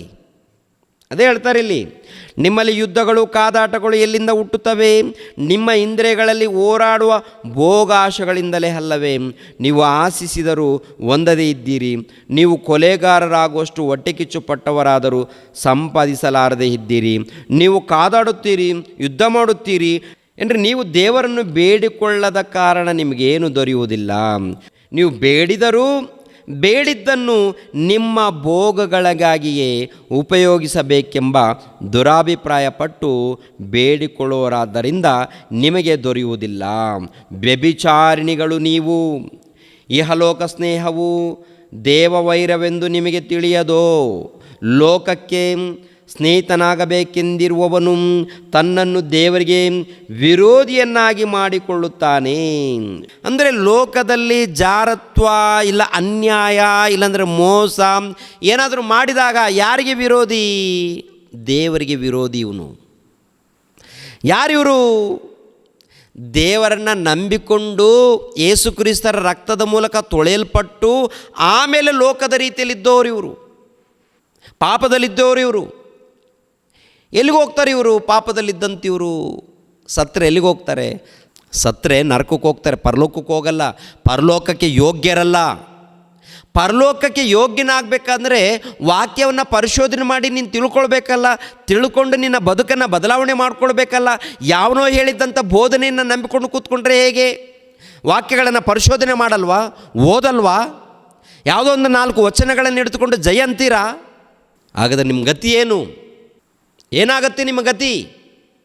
ಅದರಲ್ಲೇ 7ನೇ ವಚನ 8ನೇ ವಚನ, ಹೀಗಿರಲಾಗಿ ದೇವರಿಗೆ ಒಳಗಾಗಿರಿ, ಸೈತಾನನನ್ನು ಎದುರಿಸಿರಿ, ಅವನು ನಿಮ್ಮನ್ನು ಬಿಟ್ಟು ಓಡಿ ಹೋಗುವನು. ದೇವರ ಸಮೀಪಕ್ಕೆ ಬನ್ನಿರಿ, ಆಗ ಆತನು ನಿಮ್ಮ ಸಮೀಪಕ್ಕೆ ಬರುವನು. ಯಾರಿಗೆ ಹೇಳುವಂಥ ಮಾತು ಪ್ರಿಯರಾದ ದೇವರ ಮಕ್ಕಳೇ? ಹೇಳಬೇಕು ಪ್ರಿಯರೇ. ಯಾರಿಗೆ ಹೇಳುವಂಥ ಮಾತು? ಅನ್ಯರಿಗೆ ಹೇಳುವಂಥ ಮಾತಾ? ದೇವರನ್ನು ನಂಬಿಕೊಂಡು ಸಭೆಯಲ್ಲಿ ಸೇರಿಸಲ್ಪಟ್ಟು ಪಾಪ ಮಾಡಿರುವಂಥ ಇವ್ರಿಗೆ ಹೇಳುವಂಥ ಮಾತಾ? ಯಾರಿಗೆ ಹೇಳಿದ್ದಾರೆ? ಯೇಸು ಕ್ರಿಸ್ತರ ರಕ್ತದಲ್ಲಿ ತೊಳೆಯಲ್ಪಟ್ಟು ಪರಿಶುದ್ಧರಾಗಿ ಕರೆಯಲ್ಪಟ್ಟು ಆಮೇಲೆ ದೇವರನ್ನ ಬಿಟ್ಟು ಪಾಪ ಮಾಡಿರುವಂಥವ್ರನ್ನ ಕುರಿತು ಹೇಳುವಂಥ ಮಾತಿದು. ಮತ್ತೆ ದೇವರ ಬಳಿಗೆ ಬನ್ನಿ, ಆಗ ದೇವರು ನಿಮ್ಮ ಬಳಿಗೆ ಬರ್ತಾರೆ. ನಿಮ್ಮ ಮನಸ್ಸನ್ನು ಬದಲಾವಣೆ ಮಾಡಿಕೊಳ್ಳಿ. ನಿಮ್ಮ ಮನಸ್ಸನ್ನು ಬದಲಾವಣೆ ಮಾಡಿಕೊಂಡು ದೇವರ ಬಳಿಯಲ್ಲಿ ಪಾಪ ಕ್ಷಮಾಪಣೆಯನ್ನು ಹೊಂದಿ ತಪ್ಪನ್ನು ಒಪ್ಪಿಕೊಂಡು ದೇವರ ಬಳಿಗೆ ಬಂದರೆ ದೇವರು ನಿಮ್ಮ ಬಳಿಗೆ ಬರ್ತಾನೆ.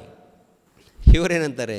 ಲೋಕದಲ್ಲಿ ಪಾಪ ಮಾಡಿದ್ರೂ ಪರವಾಗಿಲ್ಲ, ತಿನ್ನು, ಇಷ್ಟ ಬಂದಾಗೆ ತಿನ್ನು, ಏನು ಪರವಾಗಿಲ್ಲ ಬರೋದು, ಏನು ಪರವಾಗಿಲ್ಲ, ಏನು ಪರವಾಗಿಲ್ಲ. ನೀನು ತಿಂದರೂ ಪರವಾಗಿಲ್ಲ, ಲೋಕದಲ್ಲಿ ಕುಡಿದ್ರೂ ಪರವಾಗಿಲ್ಲ, ನೀನು ವ್ಯಭಿಚಾರ ಮಾಡಿದ್ರೂ ಪರವಾಗಿಲ್ಲ, ಏನು ಮಾಡಿದ್ರೂ ಪರವಾಗಿಲ್ಲ, ನೀನು ಏನು ಪರವಾಗಿಲ್ಲ, ನೀನು ಪರಿಶುದ್ಧನೇ, ಯೇಸು ಕ್ರಿಸ್ತ ರಕ್ತದಲ್ಲಿ ತೊಳೆಯಲ್ಪಟ್ಟಿದೆಯಲ್ಲ, ಆಯ್ತು ನೀನು ಪರಿಶುದ್ಧನೇ. ಯಾರಾದರೂ ಹೇಳಿದಾರಾ? ಇಂಥವ್ರ ಮಾತನ್ನು ಕೇಳಿದ್ರೆ ನೀವು ಮೋಸ ಹೋಗ್ತೀರಾ. ಜಾಗ್ರತೆ ಪಡಬೇಕು. ದೇವರ ಕೃಪೆ ಮೂಲಕನೇ ರಕ್ಷಣೆ ಬಂದಿದೆ, ದೇವರ ಕೃಪೆ ಮೂಲಕನೇ ಬಂದಿದ್ದೀವಿ. ಮತ್ತು ದೇವರ ಕೃಪೆ ಮೂಲಕ ಬಂದ ಮೇಲೆ, ರಕ್ಷಣೆ ಮಾರ್ಗದಲ್ಲಿ ಇದ್ದ ಮೇಲೆ ಕೊನೆ ತನಕ ಭಕ್ತಿಯಿಂದ ಇರಬೇಕಲ್ಲ. ಪಾಪದಲ್ಲಿ ಹೋದರೆ ಪರವಾಗಿಲ್ವಾ? ವ್ಯಭಿಚಾರ ಮಾಡಿದ್ರೆ ಪರವಾಗಿಲ್ವಾ? ಅನ್ಯಾಯ ಮಾಡಿದ್ರೆ ಪರವಾಗಿಲ್ವಾ? ದೇವರ ವಾಕ್ಯ ಒಪ್ಪಿಕೊಳ್ಳುತ್ತಾ?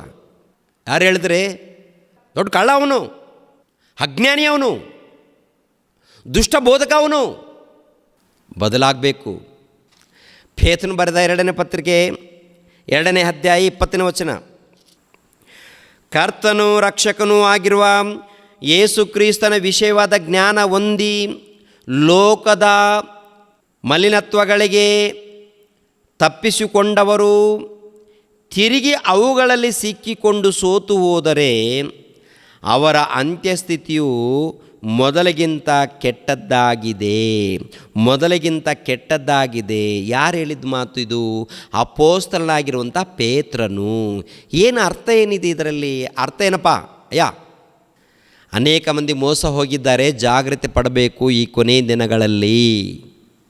ಇಂಥ ದುಷ್ಟ ಬೋಧಕರ ಸಹವಾಸ ಮಾಡಿ ಏನು ಪರವಾಗಿಲ್ಲ, ಎಷ್ಟು ಪಾಪ ಮಾಡಿದ್ರೂ ಪರವಾಗಿಲ್ಲ ಅಂತೇಳಿ ಇಂಥವರ ಬೋಧನೆ ಕೇಳಿ ಹೋದರೆ ನೀವು ಮೋಸ ಹೋಗ್ತೀರಾ, ಕಠಿಣವಾದ ತೀರ್ಪಿಗೆ ಗುರಿ ಆಗ್ತೀರಾ. ಮತ್ತೊಂದು ಸಾರಿ ಓದ್ತೀನಿ ನಿಮಗೋಸ್ಕರ.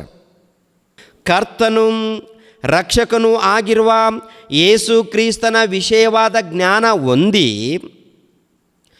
ಲೋಕದ ಮಲಿತ್ವಗಳಿಗೆ ತಪ್ಪಿಸಿಕೊಂಡವರು ತಿರುಗಿ ಅವುಗಳಲ್ಲಿ ಸಿಕ್ಕಿಕೊಂಡು ಸೋತು ಹೋದರೆ ಅವರ ಅಂತ್ಯಸ್ಥಿತಿಯು ಮೊದಲಿಗಿಂತ ಕೆಟ್ಟದ್ದಾಗಿದೆ. ಅಂದರೆ ಯೇಸು ಕ್ರಿಸ್ತರನ್ನು ನಂಬದೇ ಇದ್ದಾಗ ನಾವು ಪಾಪದ ವ್ಯಾಮೋಹದಲ್ಲಿ ಅಂಧಕಾರದ ದೊರೆತನದಲ್ಲಿ ಇದ್ವಿ. ಅಂಧಕಾರದ ದೊರೆತನದಲ್ಲಿ ಇದ್ದಂಥ ನಮ್ಮನ್ನು ಯೇಸು ಕ್ರಿಸ್ತರು ತನ್ನ ಕೃಪೆ ಮೂಲಕ ಬಿಡಿಸಿದ ಮೇಲೆ, ರಕ್ಷಣೆ ಮಾರ್ಗದಲ್ಲಿ ಬಂದ ಮೇಲೆ, ಪರಿಶುದ್ಧರಾಗಿ ಕರೆಯಲ್ಪಟ್ಟ ಮೇಲೆ, ಆಮೇಲೆ ಏನಾಗುತ್ತೆ ನೋಡಿ, ಆಮೇಲೆ ತಿರುಗಿ ಅವುಗಳಲ್ಲಿ ಸಿಕ್ಕಿಕೊಂಡು ಸೋತು ಹೋದರೆ, ತಿರುಗಿ ಅವುಗಳಲ್ಲಿ ಅಂದರೆ ತಿರುಗಿ ಪಾಪದಲ್ಲಿ ಸೋತು ಹೋದರೆ, ತಿರುಗಿ ಅನ್ಯಾಯದಲ್ಲಿ ಬಿದ್ದರೆ ಏನಾಗುತ್ತಂತೆ? ಅವರ ಅಂತ್ಯಸ್ಥಿತಿಯು ಮೊದಲಿಗಿಂತ ಕೆಟ್ಟದ್ದಾಗಿದೆ. ಅವರ ನೀತಿ ಮಾರ್ಗವನ್ನು ತಿಳಿದು ತಮಗೆ ಕೊಡಲ್ಪಟ್ಟ ಪರಿಶುದ್ಧ ಆಜ್ಞೆಯಿಂದ ತೊಲಗಿ ಹೋಗುವುದಕ್ಕಿಂತ ಆ ಮಾರ್ಗವನ್ನು ತಿಳಿಯದಿದ್ದರೆ ಮೇಲಾಗಿತ್ತು. ನಾಯಿ ತಾನು ಕಕ್ಕಿದ್ದನ್ನು ನೆಕ್ಕುವುದಕ್ಕೆ ತಿರುಗಿಕೊಂಡಿತು ಮತ್ತು ತೊಳೆದ ಹಂದಿ ಕೆಸರಿನಲ್ಲಿ ಹೊರಳುವುದಕ್ಕೆ ಹೋಯಿತು ಎಂಬ ನಿಜವಾದ ಗಾದೆಗೆ ಸರಿಯಾಗಿದೆಯಲ್ಲ. ನಾಯಿ ಕಕ್ಕಿದ್ದನ್ನು ಮತ್ತೆ ತಿನ್ನುವಂಥದ್ದು, ಹಂದಿಗಳನ್ನು ತೊಳೆಯಲ್ಪಟ್ಟ ಮೇಲೆ ಮತ್ತೆ ಮೋರಿಯಲ್ಲಿ ಹೋಗ್ತವೆ, ಗಟ್ಟರದಲ್ಲಿ ಹೋಗ್ತವೆ. ಆ ಥರ ಆಗುತ್ತೆ ನಿಮ್ಮ ಪರಿಸ್ಥಿತಿ ಅಂತ ಹೇಳ್ತಾರೆ. ಆ ಥರ ಆಗುತ್ತೆ ನಿಮ್ಮ ಗತಿ. ಯೇಸು ಕ್ರಿಸ್ತರ ರಕ್ತದ ಮೂಲಕ ತೊಳೆಯಲ್ಪಟ್ಟಿದ್ದೀರಾ? ತೊಳೆಯಲ್ಪಟ್ಟಿ. ಪರಿಶುದ್ಧರಾಗಿ ಕರೆಯಲ್ಪಡ್ತಾ ಇದ್ದೀವಾ? ಕರೆಯಲ್ಪಟ್ಟ ಮೇಲೆ ಮತ್ತೆ ನಾವು ಪಾಪದಲ್ಲಿ ಹೋದರೆ ಏನಂತಾರೆ? ಅದಕ್ಕೆ ಏನಂತಾರೆ? ಅರ್ಥ ಏನು? ಇವಾಗ ಮಕ್ಕಳು ಶಾಲೆಗೆ ಹೋಗ್ತಾರೆ. ಶಾಲೆಗೆ ಹೋದ ಮೇಲೆ ಕೆಸರಲ್ಲಿ ಹೊಲಸು ಮಾಡ್ಕೊಂಡು ಬಂದಿರ್ತಾರೆ. ಕೆಸರಲ್ಲಿ ಹೊಲಸು ಮಾಡ್ಕೊಂಡು ಬಂದ ಮೇಲೆ ತಾಯಿ ಏನು ಮಾಡ್ತಾಳೆ? ಒಳ್ಳೆ ಸೋಪಿಂದ ತೊಳೆದಿರ್ತಾಳೆ, ಒಳ್ಳೆ ಸೋಪಿಂದ ತೊಳಿತಾಳೆ. ತೊಳೆದ ಮೇಲೆ ಮತ್ತೆ ನೆಕ್ಸ್ಟ್ ಡೇ ಅವ್ರು ಏನು ಮಾಡ್ತಾರೆ? ಹೊರಗಡೆ ಹೋಗಿ ಮತ್ತೆ ಕೆಸರು ಅದು ಇದು ಅಂಟಿಸ್ಕೊಂಡು ಬರ್ತಾರೆ. ನಿನ್ನೆ ತೊಳೆದಿದ್ದೀನಲ್ಲ, ಆಯ್ತು ಇವತ್ತು ತೊಳೆಯೋ ಅವಶ್ಯಕತೆ ಇಲ್ಲ, ಈ ಬಟ್ಟೆ ಪರಿಶುದ್ಧವಾಗಿದೆ ಅಂತ ಹೇಳ್ತಾರ? ತಂದೆ ತಾಯಿಗಳು ಹೇಳ್ತಾರೆ, ಪ್ರಿಯರೇ, ನಿನ್ನೆ ಈ ಬಟ್ಟೆಗಳನ್ನು ತೊಳೆದಿದ್ದೀನಲ್ಲ, ಒಳ್ಳೆ ಸೋಪ್ ಹಾಕಿ ಶುಭ್ರ ಮಾಡಿದ್ದೀನಿ, ಮತ್ತು ಇವತ್ತು ಯಾಕೆ ತೊಳಿಲಿ ಅಂತ ಹೇಳ್ತಾಳ ಅಥವಾ ತೊಳಿತಾಳೆ ತಾಯಿ. ಅದೇ ಪ್ರಕಾರ ತಪ್ಪು ಮಾಡಿದಾಗ ದೇವರ ಬಳಿಗೆ ಬಂದು ಒಪ್ಪಿಕೊಂಡ್ರೆ ತೊಳಿತಾರೆ ದೇವರು. ನಾನು ಒಪ್ಪಿಕೊಳ್ಳಲ್ಲ, ನಾನು ಲೋಕದಲ್ಲಿ ಹೋಗ್ತೀನಿ, ನಾನು ತಿಂತೀನಿ, ಅನ್ಯಾಯ ಮಾಡ್ತೀನಿ, ಕುಡಿತೀನಿ, ವ್ಯಭಿಚಾರ ಮಾಡ್ತೀನಿ, ಆಯಿತು ನಾನು ಪರಿಶುದ್ಧನಾಗಿದ್ದೀನಿ ಅಂದರೆ ಪರಿಶುದ್ಧನಾಗಿದ್ದಾನ ಇವನು? ಕೊಳಕಿನಲ್ಲಿದ್ದಾನ? ಯಾವ ಜಾತಿಗೆ ಸೇರಿದವನು ಇವನು? ಹಂದಿ ಜಾತಿಗೆ ಸೇರಿದವನು, ನಾಯಿ ಜಾತಿಗೆ ಸೇರಿದವನು ಇವನು. ಪರಿಶುದ್ಧನಾಗಿ ನೀತಿವಂತನಾಗಿ ತೊಳೆಯಲ್ಪಟ್ಟಿದ್ದಾನಂತ ಹೇಳಿ ಮತ್ತೆ ಲೋಕದ ರೀತಿಯಲ್ಲಿ ಪಾಪ ಮಾಡಿ ಮತ್ತೆ ನಾನು ಪರಿಶುದ್ಧನಾಗಿದ್ದೀನಿ ಅಂತ ಹೇಳ್ಕೊಂಡ್ರೆ ಅವನು ನಾಯಿ ಜಾತಿಗೆ, ಹಂದಿ ಜಾತಿಗೆ ಸೇರಿಸಲ್ಪಟ್ಟವನು. ಅವನು ಭಕ್ತನು ಅಲ್ಲ. ಅವನು ಅಂಥ ದುರ್ಬೋಧಕರು, ಅಂಥ ದುಷ್ಟ ಸಹವಾಸ ಮಾಡುವವರು ನಮ್ಮ ದೇಶದಲ್ಲಿ ಕೂಡ ಅನೇಕ ಸ್ಥಳಗಳಲ್ಲಿದ್ದಾರೆ. ಜಾಗ್ರತೆ ಪಡದೆ ಹೋದರೆ ಕಠಿಣವಾದ ತೀರ್ಪಿರುತ್ತೆ. ಕಠಿಣವಾದ ತೀರ್ಪು ನಾನು ಹೇಳುವಂಥ ಮಾತಲ್ಲ, ದೇವರು ಹೇಳುವಂಥ ಮಾತು. 1ನೇ ಶತಮಾನದಲ್ಲಿ ಅಲ್ಲಿ ಸಭೆಗೆ ಹೇಳಿದ್ದಾರೆ. ಅದೇ ಮಾತು ಇವತ್ತು ನಿಮಗೆ ಅಪ್ಲೈ ಆಗುತ್ತೆ ಸರಿಪಡಿಸ್ಕೊಳ್ಳದೆ ಹೋದರೆ. ಪ್ರಕಟಣೆ ಗ್ರಂಥ 2ನೇ ಅಧ್ಯಾಯ 12ನೇ ವಚನವನ್ನು ನೋಡಿ ಪ್ರಿಯರ ದೇವರ ಮಕ್ಕಳಿರ. 12ನೇ ವಚನದಿಂದ, ಪೆರ್ಗಮದಲ್ಲಿರುವ ಸಭೆಯ ದೂತನಿಗೆ ಬರೆ, ಹದವಾದ ಇಬ್ಬಾಯಿ ಕತ್ತಿಯನ್ನು ಹಿಡಿದಾತನು ಹೇಳುವುದೇನೆಂದರೆ, ನೀವು ವಾಸ ಮಾಡುವ ಸ್ಥಳವನ್ನು ಬಲ್ಲೆನು, ಅದು ಸೈತಾನನ ಸಿಂಹಾಸನವಿರುವ ಸ್ಥಳವಾಗಿದೆ. ನೀವು ನನ್ನ ಹೆಸರನ್ನು ಬಿಡದೆ ಹಿಡಿದುಕೊಂಡಿದ್ದೀರಿ. ನೀನು ಇರುವ ಸೈತಾನನ ನಿವಾಸದಲ್ಲಿ ನನಗೆ ನಂಬಿಗಸ್ತನು ಸಾಕ್ಷಿಯೂ ಆದ ಅಂತಿಫನು ಕೊಲ್ಲಲ್ಪಟ್ಟ ದಿನಗಳಲ್ಲಿಯಾದರೂ ನನ್ನಲ್ಲಿಟ್ಟಿರುವ ನಂಬಿಕೆಯನ್ನು ನೀನು ಮರೆಮಾಡಲಿಲ್ಲ. ಆದರೂ ಕೆಲವು ವಿಷಯಗಳಲ್ಲಿ ನಿನ್ನ ಮೇಲೆ ತಪ್ಪು ಹೊರಿಸಬೇಕಾಗಿತ್ತೆ. ಅಂದರೆ ಯಾರಿವರು? ದೇವರ ಸಭೆ. ಪೆರ್ಗಮದಲ್ಲಿದ್ದಂಥ ದೇವರ ಸಭೆ. ಆ ಸಭೆಯಲ್ಲಿ ಭಕ್ತರು ಒಂದು ರೀತಿಯಲ್ಲಿ ಚೆನ್ನಾಗಿದ್ದಾರಂತೆ, ದೃಢವಾಗಿದ್ದಾರಂತೆ. ಆದರೆ ಕೆಲವು ವಿಷಯದಲ್ಲಿ ತಪ್ಪು ಮಾಡ್ತಾ ಇದ್ದಾರಂತೆ. ಆ ತಪ್ಪುಗಳನ್ನು ದೇವರು ಹೊರಿಸ್ತಾ ಇದ್ದಾರೆ. ನಿಮ್ಮಲ್ಲಿ ಕೆಲವು ತಪ್ಪುಗಳಿದೆ, ನಿಮ್ಮಲ್ಲಿ ಕೆಲವು ತಪ್ಪುಗಳಿದೆ ಅಂತೇಳಿ ದೇವರು ಎಚ್ಚರಿಸ್ತಾ ಇದ್ದಾರೆ. ನೋಡಿ ಪ್ರಿಯರೇ, ಆದರೂ ಕೆಲವು ವಿಷಯಗಳಲ್ಲಿ ನಿನ್ನ ಮೇಲೆ ತಪ್ಪು ಹೊರಿಸಬೇಕಾಗಿದೆ. ವಿಗ್ರಹಕ್ಕೆ ನೈವೇದ್ಯ ಮಾಡಿದ ಪದಾರ್ಥಗಳನ್ನು ತಿನ್ನುವುದರಲ್ಲಿಯೂ, ಅಂದರೆ ವಿಗ್ರಹಕ್ಕೆ ನಮಸ್ಕಾರ ಮಾಡಬಹುದು, ತಿನ್ನಬಹುದು ಅಂತೇಳಿ ಜಾರತ್ವ ಮಾಡುವುದರಲ್ಲಿಯೂ, ಇಸ್ರಾಯೇಲ್ಯರು ಮುಗ್ಗರಿಸಿ ಬೀಳಬೇಕೆಂದು ಬಿಳಾಮನು ಬಾಲಕನಿಗೆ ಹೇಳಿದ ದುರ್ಬೋಧನೆಯನ್ನು ಅವಲಂಬಿಸುವವರು ನಿನ್ನಲ್ಲಿದ್ದಾರೆ. ಹಾಗೆಯೇ ನಿಕೋಲಾಯಿತರ ಬೋಧನೆಯನ್ನು ಅವಲಂಬಿಸುವವರು ನಿಮ್ಮಲ್ಲಿದ್ದಾರೆ.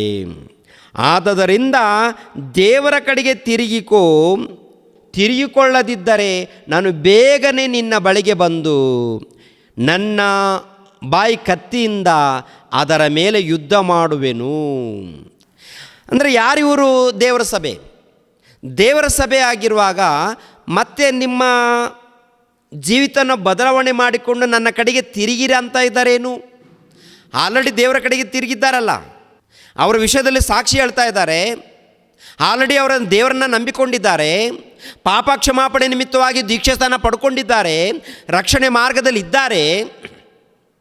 ಇದ್ದಂಥ ಅವರು ಪಾಪ ಮಾಡಿದ್ದಾರಂತೆ, ತಪ್ಪಿನಲ್ಲಿದ್ದಾರಂತೆ.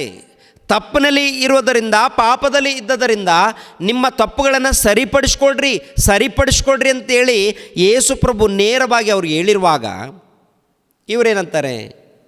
ಪರವಾಗಿಲ್ಲ ಏನಾಗಲ್ಲ ಅಂತಾರೆ ಇವರು. ಪ್ರಿಯರಾದ ದೇವರ ಮಕ್ಕಳಿರ, ಯಾವ ಸಂಸ್ಥೆಯವ್ರು ಗೊತ್ತಾ? ಒನ್ ಸೇವ್ಡ್ ಆಲ್ವೇಸ್ ಸೇವ್ಡ್ ಅಂತ, I for grace feel good ಎಂಬುವಂಥ ಸಂಸ್ಥೆಯವರು. ಕೆಲವರು ಇನ್ನೂ ಬಹಳ ಇದ್ದಾರೆ ಇವರು, ಗಮನಿಸ್ರಿ. ಮತ್ತು ಒಂದು ವೇಳೆ ತಪ್ಪು ಮಾಡಿದ್ರೂ ಪರವಾಗಿಲ್ಲ ಅನ್ನೋದಿದ್ದರೆ ದೇವರು ಇದೆಲ್ಲ ಯಾಕೆ ಎಚ್ಚರಿಕೆ ಮಾತುಗಳನ್ನು ಬರೆಸ್ತಾ ಇದ್ದರು? ಆ ಸಭೆ ದೇವರ ಸಭೆ, ಅದು ಯೇಸು ಕ್ರಿಸ್ತರ ಸಭೆ, ಅದು ಪೆರ್ಗಮದಲ್ಲಿ ಇರುವುದು ಆಗಿರ್ಬೋದು, ತುವತೈರದಲ್ಲಿರುವಂಥ ಸಭೆ ಆಗಿರ್ಬೋದು, ಎಫೆಸದಲ್ಲಿರುವಂಥ ಸಭೆ ಆಗಿರ್ಬೋದು, ಸುವರ್ಣ ಸಭೆ ಆಗಿರ್ಬೋದು, ಕೊರಿಂಥದಲ್ಲಿದ್ದಂಥ ಸಭೆ ಆಗಿರ್ಬೋದು, ರೋಮಾಪುರದಲ್ಲಿದ್ದಂಥ ಸಭೆಯವರಾಗಿರ್ಬೋದು, ಪ್ರತಿಯೊಂದು ಸಭೆಯಲ್ಲಿ ಇದ್ದಂಥ ಭಕ್ತರಿಗೆ ಎಚ್ಚರಿಕೆ ಮಾತುಗಳನ್ನು ಬರೆದಿದ್ದಾರೆ. ಭಕ್ತರನ್ನು ಹೊಗಳಿದ್ದಾರೆ, ತಪ್ಪು ಮಾಡಿದವರನ್ನು ಎಚ್ಚರಿಸಿದ್ದಾರೆ. ಸರಿಪಡಿಸ್ಕೊಳ್ರಿ ಅಂತ ಹೇಳ್ತಾ ಇದ್ದಾರೆ.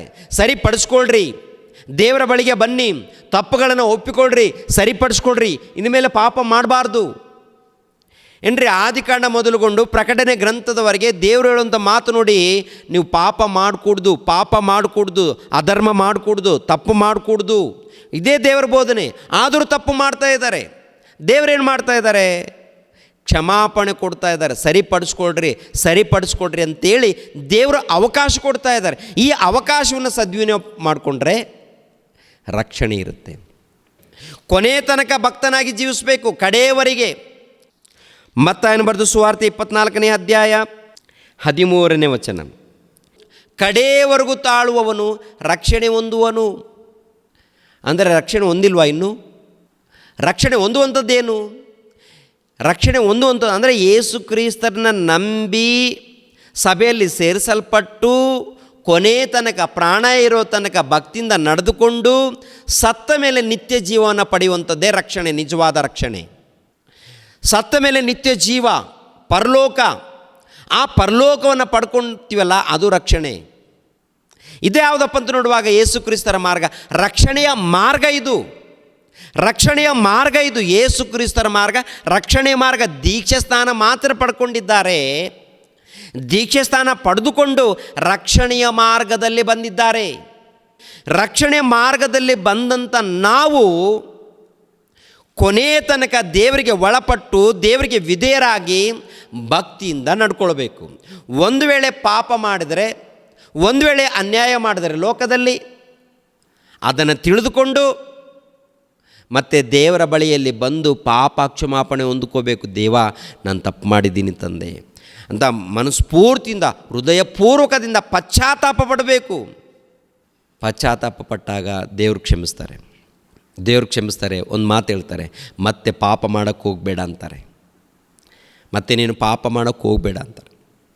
ಇವತ್ತು ಕ್ಷಮಿಸಿದ್ದಾರೆ ಅಂತೇಳಿ ಮತ್ತೆ ಪಾಪ ಮಾಡಿದ್ರೆ, ಮತ್ತೆ ಪಾಪ ಮಾಡಿದ ಮೇಲೆ ಮತ್ತೆ ದೇವ್ರು ಕ್ಷಮಿಸ್ತಾರೆ ಅಂತೇಳಿ ಪದೇ ಪಾಪ ಮಾಡ್ಕೊಂಡು ಹೋದರೆ ಅವಾಗೇನಾಗುತ್ತೆ?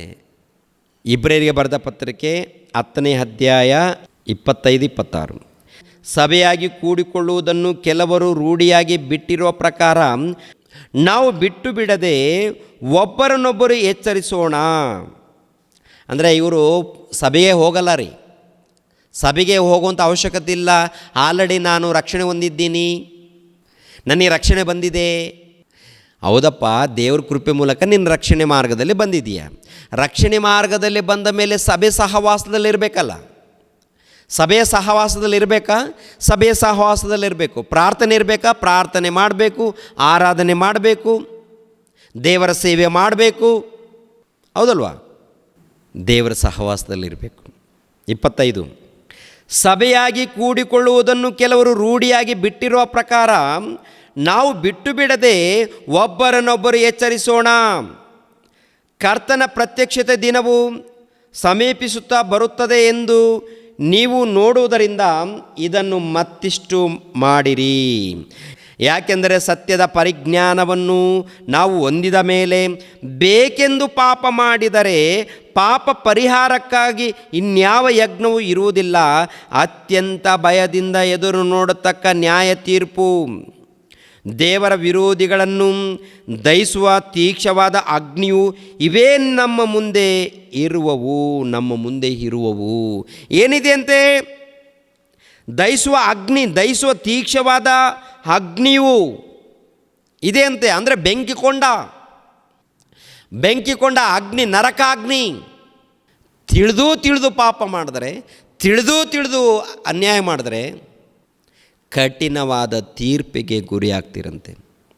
ದೇವರ ಮಾತು ನನ್ನ ಮಾತಲ್ಲ ಏನ್ರಿ. ಪ್ರಾರಂಭದಿಂದ ಕೊನೆ ತನಕ ನೋಡಿದಾಗ ನಿಮ್ಗೆ ಗೊತ್ತಾಗುತ್ತೆ ರೀ, ಪ್ರತಿ ವಚನಗಳಲ್ಲಿ ಹೇಳುತ್ತೆ ಎಚ್ಚರಿಕೆ ಮಾತುಗಳು.